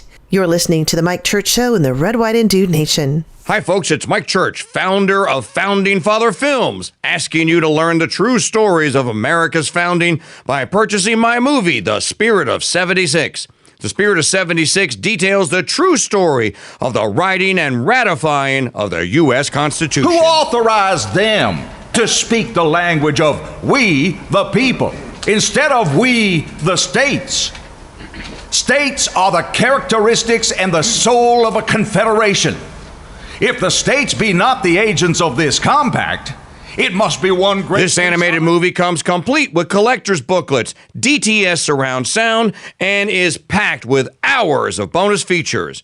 Learn the true stories of America's founding and order Mike Church's The Spirit of 76 on a 2-DVD or 3-CD set. Available now at mikechurch.com/DVD and by calling 844-527-8723. Some of the best things on earth come in threes. That's right, Lee. There's the Three Stooges. And then there's the Cajun cooking trinity of onions, bell peppers, and celery. And of course, guys, there's the Holy Trinity. Now, I'm not comparing my Trinity to the Holy Trinity, but I guarantee you, my Trinity of homemade small batch rubs can put a heavenly smile on your taste buds. And all three come with my 100% money-back guarantee. If you don't love and think that my trinity of beast and butt rub, chicken mamu, and Acadiana steak seasoning aren't the best and most essential spices in your arsenal, I'll buy them back from you. It may not be holy, King Dude, but that's the best spice and rub deal on this side of heaven. Order Mike Church's set of Trinity rubs and save big at mikechurch.com/rub. That's one bottle each of beast and butt rub, chicken mamu lemon herb seasoning, and Acadiana steak seasoning for one low price and the King Dude's money back guarantee. Order today at mikechurch.com/rub. I think I'll go to sleep and dream about piles of gold getting bigger and bigger and bigger.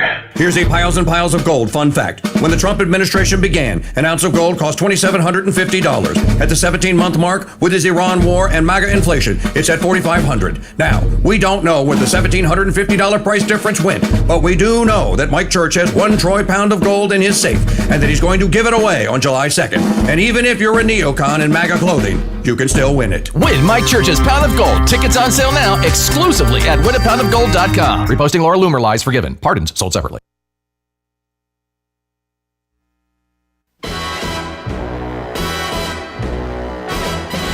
You want your meat like you want your talk radio. Shaken. Too many free radicals, that's your problem. Too much red meat, too many dry martinis. Not stirred. Then I shall cut out the white bread. The King Dude is serving up heaping helpings of 100% USRWD, white anger red meat talk. Who's hungry? Mark! Ow!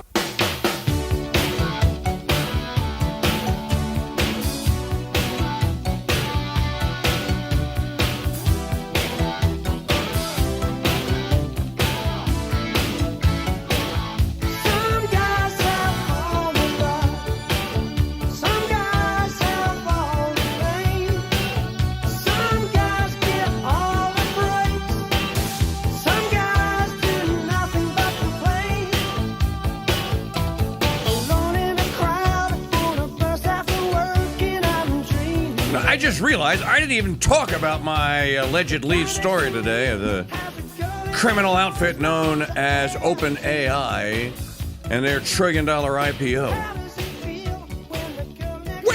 Where is there an extra $1 trillion lying around? Somebody might want to answer that question.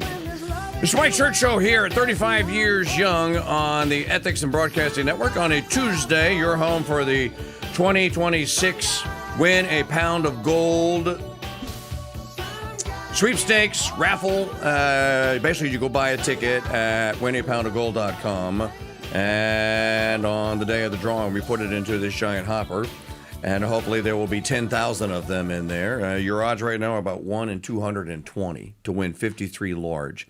And for anyone who goes, how do I know that you're legit? Well, there's last year's winner to help you along with that. His name is Chris Payne. There's a video of him actually counting out his Liberty Gold dollars, 12 of them that I sent him last July, and of his wife trying to steal 2 of them from him. So you can see that at winapoundofgold.com. This portion of the program brought to you by the Proselytize and the Haberdashery Department at shop.mikechurch.com. You can see I have my gold and purple fleur-de-lis tie on today. You can actually get this one, exactly this one, at shop.mikechurch.com. Today, along with our rubs and spices, got cigars coming in today, a fresh batch of Manchipia Maria cigars. So all that in our store at shop.mikechurch.com. All right, let me go quickly here to the Dude Maker hotline here for Jacob Engels. Jacob, welcome to the program here. Forgive me for not knowing the entirety of your story because Magdalene just kind of said, you need to interview this guy. Greg Bovino's running for president. This is going to be the greatest thing ever. You need to talk to Jacob. And I said, okay. So let's talk to Jacob. How are you, buddy? I'm doing great. And by the way, good look, great look. It reminds me of those old fellows illustrations back in the day. The sketches of the dandies out and about around town. Love the vest. Look, Mike, I'm a longtime listener, a fellow Catholic, Regnum Christi, Legionaries of Christ.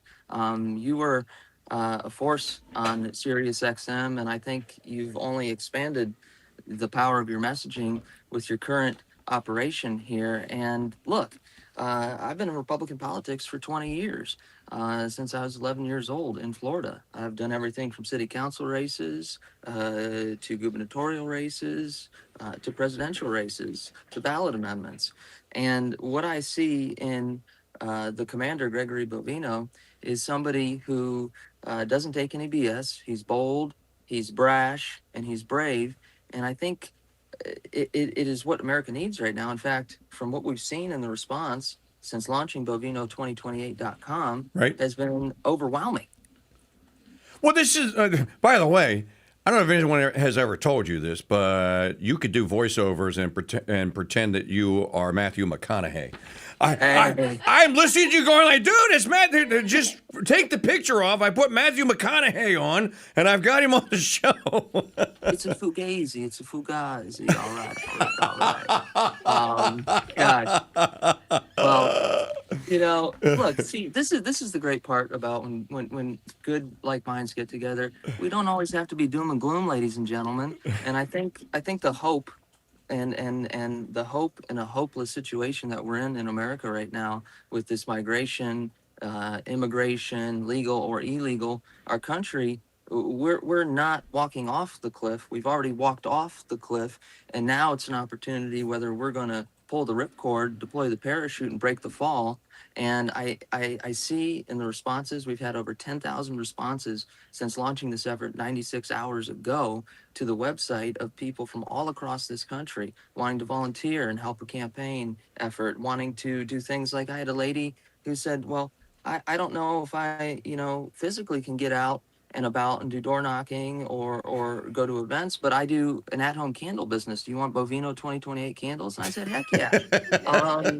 So that's that to me, having worked on campaigns my whole life, that's a true sign when somebody wants to put human capital into it and they say, hey, I can't do this. I can't donate physically, or, maybe I'm too old to be out there in the heat door knocking in the dog days of summer, but I can knit mittens, I can make candles, I can, make food for the team. And the overwhelming core messaging here is Europe is the preview, America is the choice. What the commander was able to do in his speech at the RESUM 26 from the Institute for Remigration, Martin Sellner, that just showcased the energy and the desire for people all across the world, not just America, to take back their sovereignty and restore order. And by God, we have to do that. And Magdalene, I just have such a great affinity for her because it's kind of like the guardrails for me, right? Because I always want to go full steam in terms of no, hit it. And she's been a great kind of force for me to kind of censor myself in terms of not censor my speech, but censor in the term of knowing how to attack a certain issue and kind of saying, hey, now pull back here. We can work with people or maybe address it this way. But I guess that's just from, going to Everest Academy in Michigan. It was Legionaries of Christ school, part of the Opus Dei Regnum Christi family. And we were taught very clearly that it's not just about observing the faith. It's not just about Catholic doctrine. It's not just about doing what you can spiritually on Sunday at Mass or in confession. It's about being men and women of action. There you go. So I think there's a good balance point here where we have an opportunity with the commander to at bare minimum try and break the spell of the nation's young men and women right now who are caught up in influencer culture, who are caught up in otherworldly problems, and have them be brought back down to reality and realize that you can't afford a home, you can't afford a down payment on a car, you barely can afford food, you barely can afford to live your life just at a bare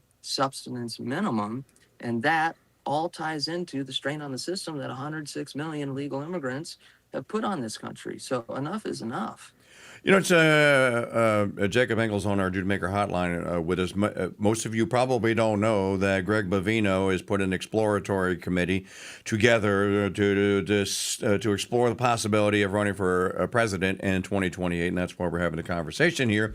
And of course, as soon as Magdalene told me this, I said, wait a minute. I said, the Greg Bovino that they threw under the bus and tried to blame all of Minnesota on him. Well, you know, he wasn't cut out for this particular mission. He did this, and then of course, you know, they started leaking things out where, you know, he botched it in L.A. too. There was all these problems with L.A. And they were as a result of Commander Bovino.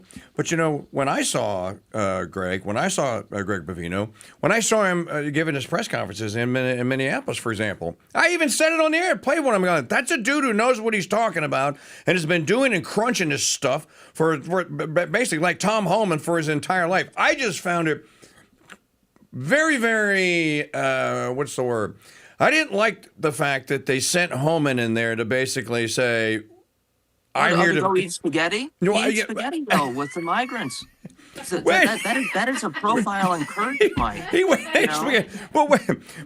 So they sent Homan in there to go. I'm here to, you know, clean the mess up in the back cleanup, and you know, of course, the boots on the ground. You don't blame the boots on the ground. Well, you know, the boots on the ground didn't shoot in the right direction. Well, that sounds to me like that's an issue of leadership. There's commanders here, right?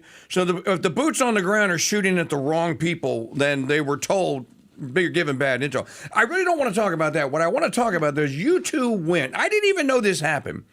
And Magdalene needs to be chastised for not telling me this. There was an international youth conference on re-migration in Portugal last week. Didn't know it. There was no publicity on this. I didn't see anything about it on X, but now I'm on Bovino2028.com, and now I see it. Tell me about that, because you were there, right? Sure. I actually wasn't there. Oh, you weren't there. Okay. Yeah, no, I had family, though, Okay. that was able to attend from Germany. And what they described was just a movement. This is a movement in seeing young people engaged in politics and finally standing up for their sovereignty. And it was put on by Martin Sellner, who has just been a force of reckoning out of Austria. He's banned in 28 countries for speaking the truth.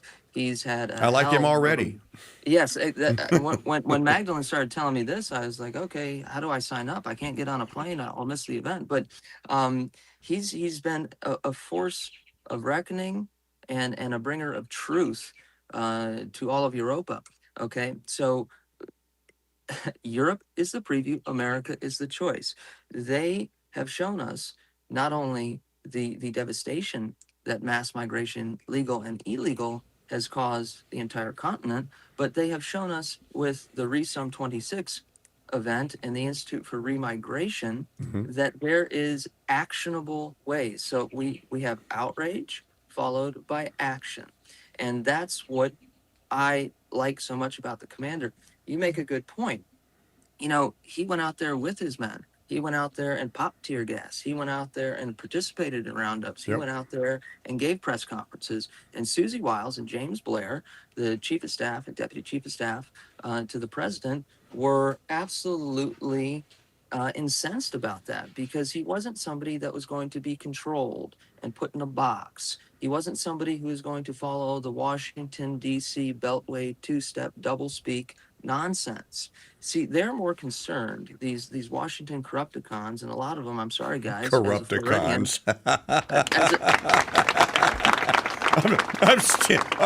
I'm stealing it. Yeah. As a Floridian, though, we've imported the worst of the swamp from Florida to D.C. in those two individuals. They were telling the president to get rid of Bovino because, according to a CNN poll, he was unpopular and harming the president. Pray tell, Brother Church, we're now following CNN polls, you see, but we have so many people who are giving false advice to the president, and we have to give the president some leeway here in the sense that he's the leader of the free world. And imagine it in this sense. You're a principal of a school, and you have a whole school, 1,000 students to manage, teachers, custodians, bus in and out, all these things. And then you just have these two individuals who constantly are just drama festivals and just beep, beep, beep, beep, beep, beep, beep, beep, beep. So you get through a whole day, you think you've had some success, you want more success tomorrow, and then these people are whispering. It's like in Game of Thrones, Varys and Littlefinger, they're just whispering, oh, Mr. President, he's coming after you. Oh, Mr. President, oh, Mr. President. And finally, I think the president in some of these situations just says, stop freaking talking about it. Just stop it, fix it. And I do think that at the core function of his presidency, he can still have the opportunity to be a responsive leader, right? We've seen him be responsive in the past. So that's why I think Commander Bovino making a strong, bold move to say, hey, if I have to run for president to deport 106 million illegals and do it from the Oval Office, then by God, I will. And that's true courage. That's a man of action. Well, here's how it went. Wait a minute, you're saying you got a poll. I'm 100% at CNN, and now you're telling me that I'm 30% because of Bovino. He's got to go. Susie, why didn't you tell me? He's got to go. I'm the leader. Bovino's got to go. He's got an Italian last name. I don't like.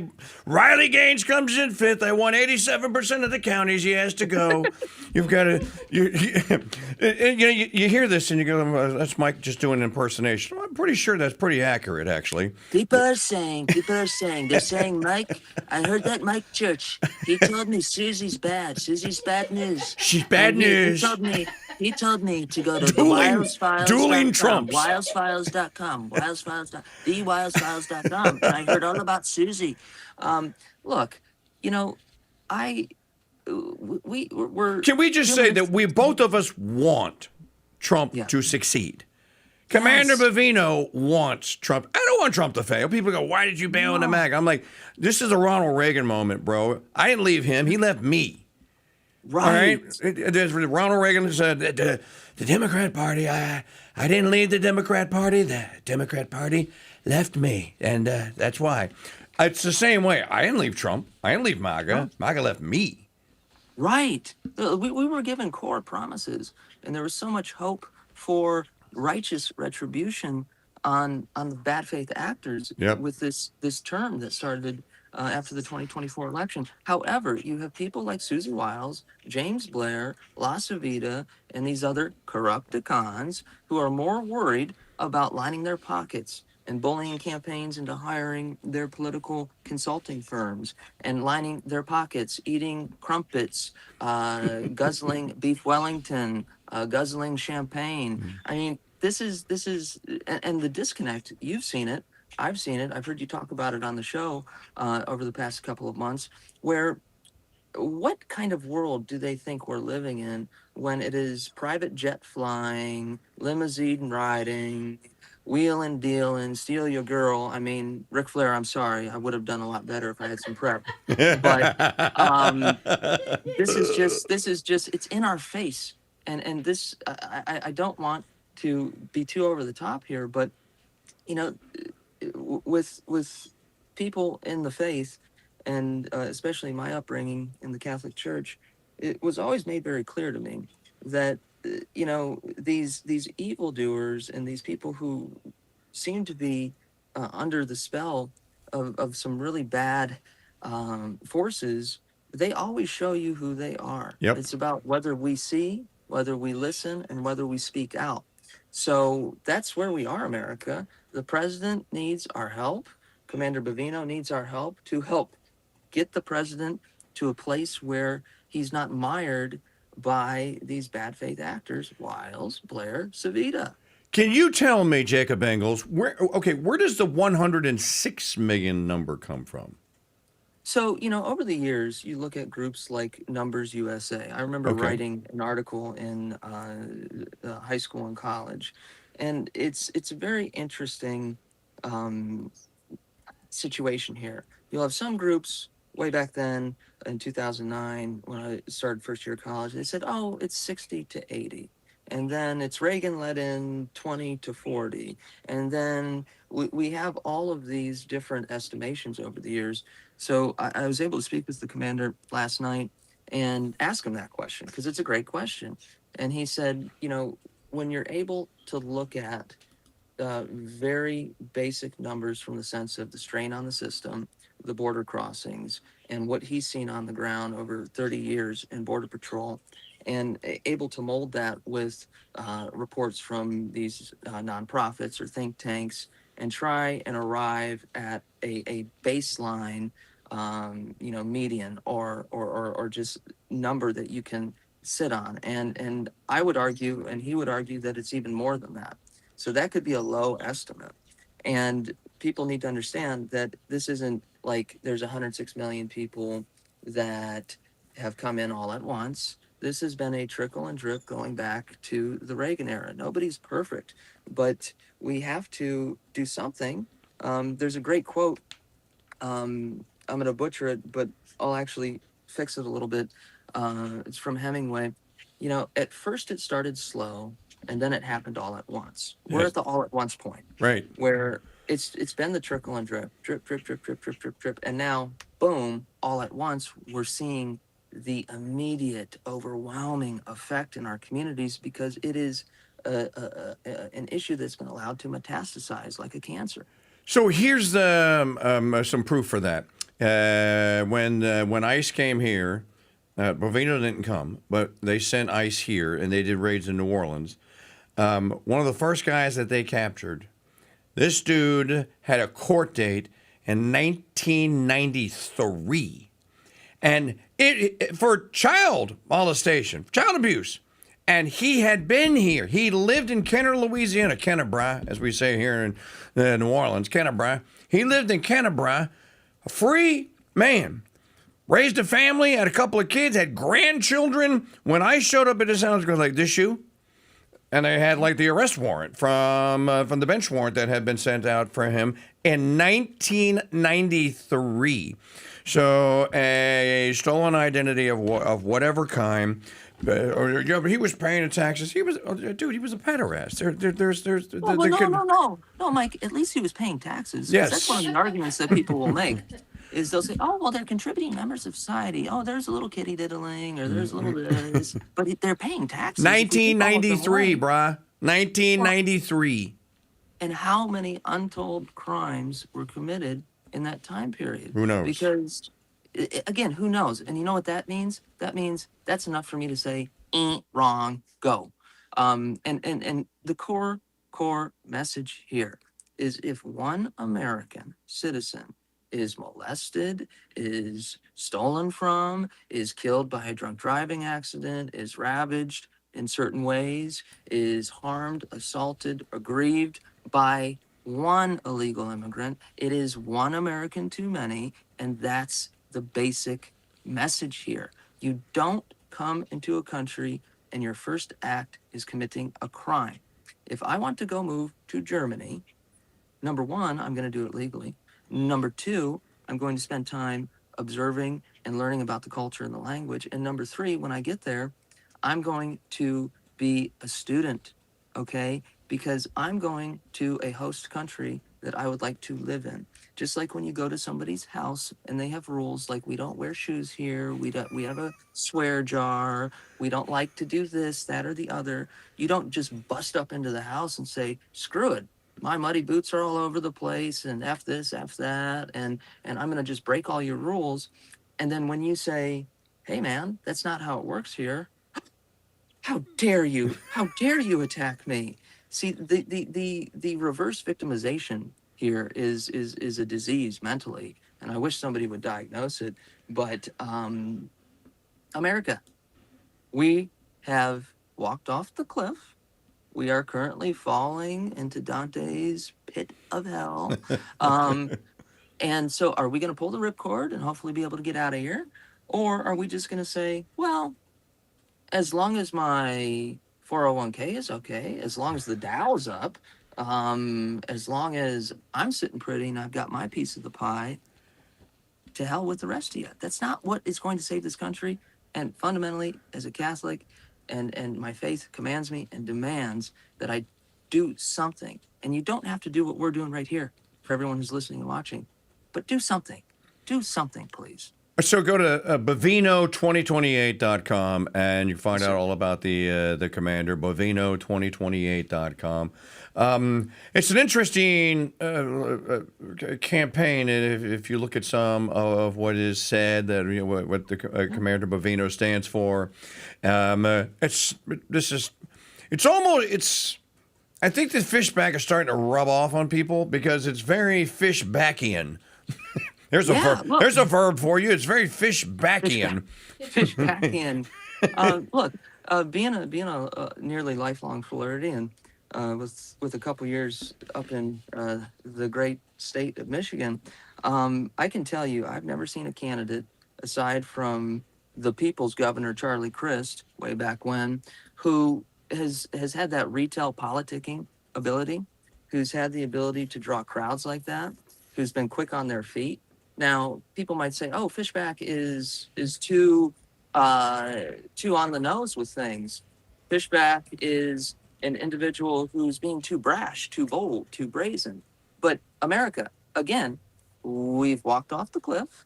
So now you don't get the nice words. Now you don't get the easy, slow burn of trying to address you in a manner that is comfortable for you. You are meant to feel discomfort, not in a negative, nasty way, Right. but in a way to say, wake the heck up. Interesting that you would have brought Charlie Crist up. Charlie Crist was governor of Florida 2007, somewhere up in there, 2008. Florida is filled with those kind of characters. You had the Wayne Huizingas of the world. You also a sunny place for shady people. Sunny place for shady people. You have the John Eckards of the world. People may remember back in 1980s or early 1990s, throughout the 1990s, Eckerd was like the big drugstore chain here in the South. Yep. And it was run by John Eckerd, and his retail drugstore empire collapsed because he wanted to be governor of Florida, and he didn't make it. Well, he actually wanted to be president. Well, first he wanted to be governor. That's interesting that you bring that up. You know, that's during the era, if I remember correctly, you have Jeb Bush at the tail end, and then at the front end you had Walken, Lott, and Childs. And seriously though, people don't remember that. I actually liked Lawton Childs, his bravado, just the way he spoke. Yes. He was a larger-than-life character. Exactly, but you know, whether we agree with his politics or not, I didn't. I didn't either. But that was somebody who was just kind of, emblematic of the old South in the sense that retail politic and that getting out in the community and, pray tell, I just want to help you, brother. And so James Fishback has taken a lot of heat. But you know what? Has that stopped him from going out into the community? No. Has it stopped people from showing up? No. The only thing that remains to be seen is, has he been able to capture lightning in the bottle, in the sense that, is he activating these young men and women who are coming out and people of all ages? Is he making sure they're registered to vote? Has he set up a mechanism to activate them and get them out to vote, to get them out on primary day, to get them out during early voting, and to not only do that, but advocate to their friends, family, and coworkers to do the same? And I think he's got everything covered. And so, as President Trump would see, we'll just have to wait and see what happens. But in comparison to Byron Donalds, who is bought and paid for by the Adelson wing and by the Corrupticon crowd. I mean, Ryan Smith, James Blair's number 2, is making hand over fist on that campaign. Then you have the campaign of Paul Renner. I mean, if he was any dumber, we'd have to water him. The guy was House Speaker. The guy was House Speaker, and his accomplishments are Ron DeSantis's accomplishments. That's what he's running on. And the only other individual that I've seen some fight out of, and I have some concerns over a couple of position points, but you're always going to have that. At least I'm seeing that Jay Collins, fight in the sense of, if somebody calls him out at an event, he'll get it right up in your face and say, no. And he has kind of been leading the charge on the AI issue. That's kind of become his issue. And so I like campaigns like this because you get a little bit from everyone. Fishback is carrying the large lion's share of the negativity for speaking the truth. But then you have somebody like Collins who's been hitting the AI issue relentlessly. And then, wait, who else do we have? Oh, wait, Paul Renner's, establishment, puke. Byron Donalds is too busy figuring out with his wife how many more government contracts for charter schools that don't exist they can secure. Leering centers. Yeah, leering centers. That's right. And this is just it's beyond belief. Well, you know what, Jacob? I think we're going to have to wrap this up. But I want to thank you for your time. But before we do that, there's something that I think is very interesting that is happening out there. Young people are they're changing. So I don't believe in evolution. So I am a creationist. So they're not evolving; they're mutating, and they're mutating back into what I think that they should be as young Christians and as young Catholics. So my final question for you is, and I know that Commander Bovino says he wants to lead them. Where can people see Commander Bovino as candidate Bovino? Is he going to go speaking engagements? Is he going to do TV spots? Is he going to show up in person? So what can you tell us? So during my conversation with Commander Bovino last night, we laid out a few options which we'll be announcing in terms of, is this going to be a vehicle of change through the exploratory committee? Is this going to be a 501c4 that we let marinate and get him across the country in speaking engagements and on college campuses? And we're going to be making that decision today, actually. And the thing I'll leave you with is when I brought up the idea of him addressing young conservatives like he did at RESUM in Porto, Portugal, he said, Jacob, figure out the options, and then we're going to go to these college campuses. And he said, heck, if there's 1,000 protesters, I want you to make sure there are 10,000 protesters. We want these people to go wild. We want the eyes on this because this country doesn't have any more time. So if we have to deal with some bull crap, if we have to deal with some, pink-haired, blue-haired weirdos waving around whatever's in their hand, if you get what I'm saying, then we're going to do it because hopefully the spell can be broken on them too. And I've seen that at protests over the years when I've gone out and interviewed and bullhorned. Most of the time, I'll get I'll peel one or two off that everything's calming down, and they're like, in the corner of the room or walking around in the alleyways. We're going to the car and saying, hey, I think you're kind of not doing this in the right way, but I Googled what you were talking about, and you're right. Don't tell anyone. So we've got to make it cool again. But don't do it the way James Tallarico does and lie. Because, at every one of my campaigns, then they... Don't be a Tallarico. I think he's going to be, by the time this campaign is over for the Senate, he's going to be a verb. Yeah. Don't Tallarico me, bro. Don't tase me, bro. Don't Tallarico me, bro. Don't Tallarico me, bro. It's great. I mean, don't Tallarico me, bro. I think we need a T-shirt with him with that big turkey leg in his mouth. And don't Tallarico me, bro. I mean, that's the new thing. You're gonna get caught at a Renaissance fair, and somebody's gonna run around and just be beating people left and right with the turkey legs, and people are gonna be running away. Don't Tallarico me, bro. All right, so all of you that are interested, and that's all of you, just go to Bovino, Bovino, Bovino. Just think Bo drinks wine, Bovino, 2028.com. All right, Jacob, pleasure to meet you. Pleasure to meet you. I've been listening to you for ever since the Sirius XM days, and for all of the Italians out there, Mr. Church has the sprezzatura. He's got the sprezzatura. Thank you very much. All right, hey, we actually will talk soon, so thank you very much. Awesome. All right, be brother. Blessed, my friend. You got it. Folks, that is going to wrap it up for this portion of the program here today. And we got a lot done today.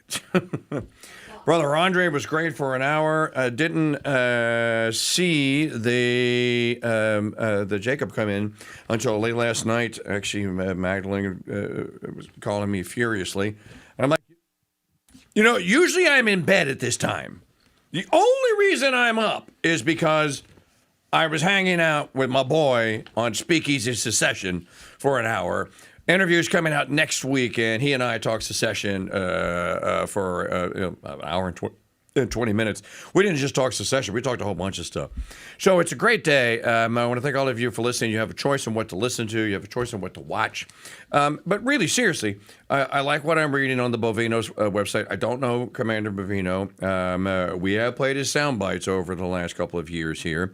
And we did cover the fact that he was the fall guy for Minneapolis. And then when they went back in time and they started, and Stephen Miller and others started trying to blame him for everything that went wrong in Los Angeles, this is when, you started to kind of get the feeling that, okay, so dude, you're just setting this guy, I'm just going to start blaming everything that went wrong with the ice raids on Greg, or Commander Bovino. He's a boot on the ground. He's not the commander. I mean, he is, but he's a boot on the ground. He takes orders. So I suppose we'll find out in the end who was actually responsible for all that. It is lamentable, though, that we're in the situation where people think, well, are they still deporting people? I suppose that they are. I don't know where or who and how many. But the last time we checked, it was still, 3,800 a day? It's not nothing. So check into the Bovino. The exploratory committee is Bovino, Bovino 2028.com. You can get your tickets to the Golden Truth Ticket Sweepstakes. Remember, this is a big fundraiser for us. I am a nonprofit, 501c3. It's called the Crusade Radio Guild. Steve Cunningham has joined us on Sensus Fidelium. Steve is a nonprofit, his Sensus Fidelium. We also have for-profit ventures and our media broadcasting, and we're both fighting the same Malachian satanic media stranglehold on media and trying to make our way in the world and grow our audiences so there's a larger platform for the defense of the good, true, and beautiful, for the Ethics in Broadcasting Network, and for just good old-fashioned entertain radio and TV the way that it should be delivered in the way that it used to be delivered. So help us. Go to winapoundofgold.com. Don't just go buy your ticket and then get your affiliate link. And then send it to everyone you know and tell them to buy a ticket. If you sell 10 through your affiliate link, you get a free ticket. Don't cost nothing. Zero. A little bit of elbow grease. A little bit of digital elbow grease. All right, so check that out today. winapoundofgold.com. Thanks for being with us. Again, you have a choice on what to listen to and what to watch. You chose us here today. We'll be back here tomorrow for Wisdom Wednesday. You never know who's going to show up on the Mike Church Show, but we are able to handle it. So thanks to all of you for watching and listening. Today is the feast of Saint Primus. Felician. I don't talk about them all the time, so I didn't. The names were there on the top. And Saint Columcille, who most people know as Saint Columba. So Saint Columcille, Saint Primus, and Felician, pray for us. And to all of you, God bless you and Mary keep you. He's got the truth on his.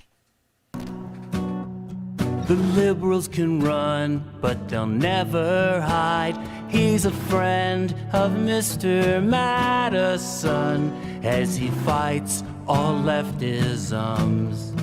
He supports our troops over there, stands up to the kooks from care. He's the king, dude, of the nation.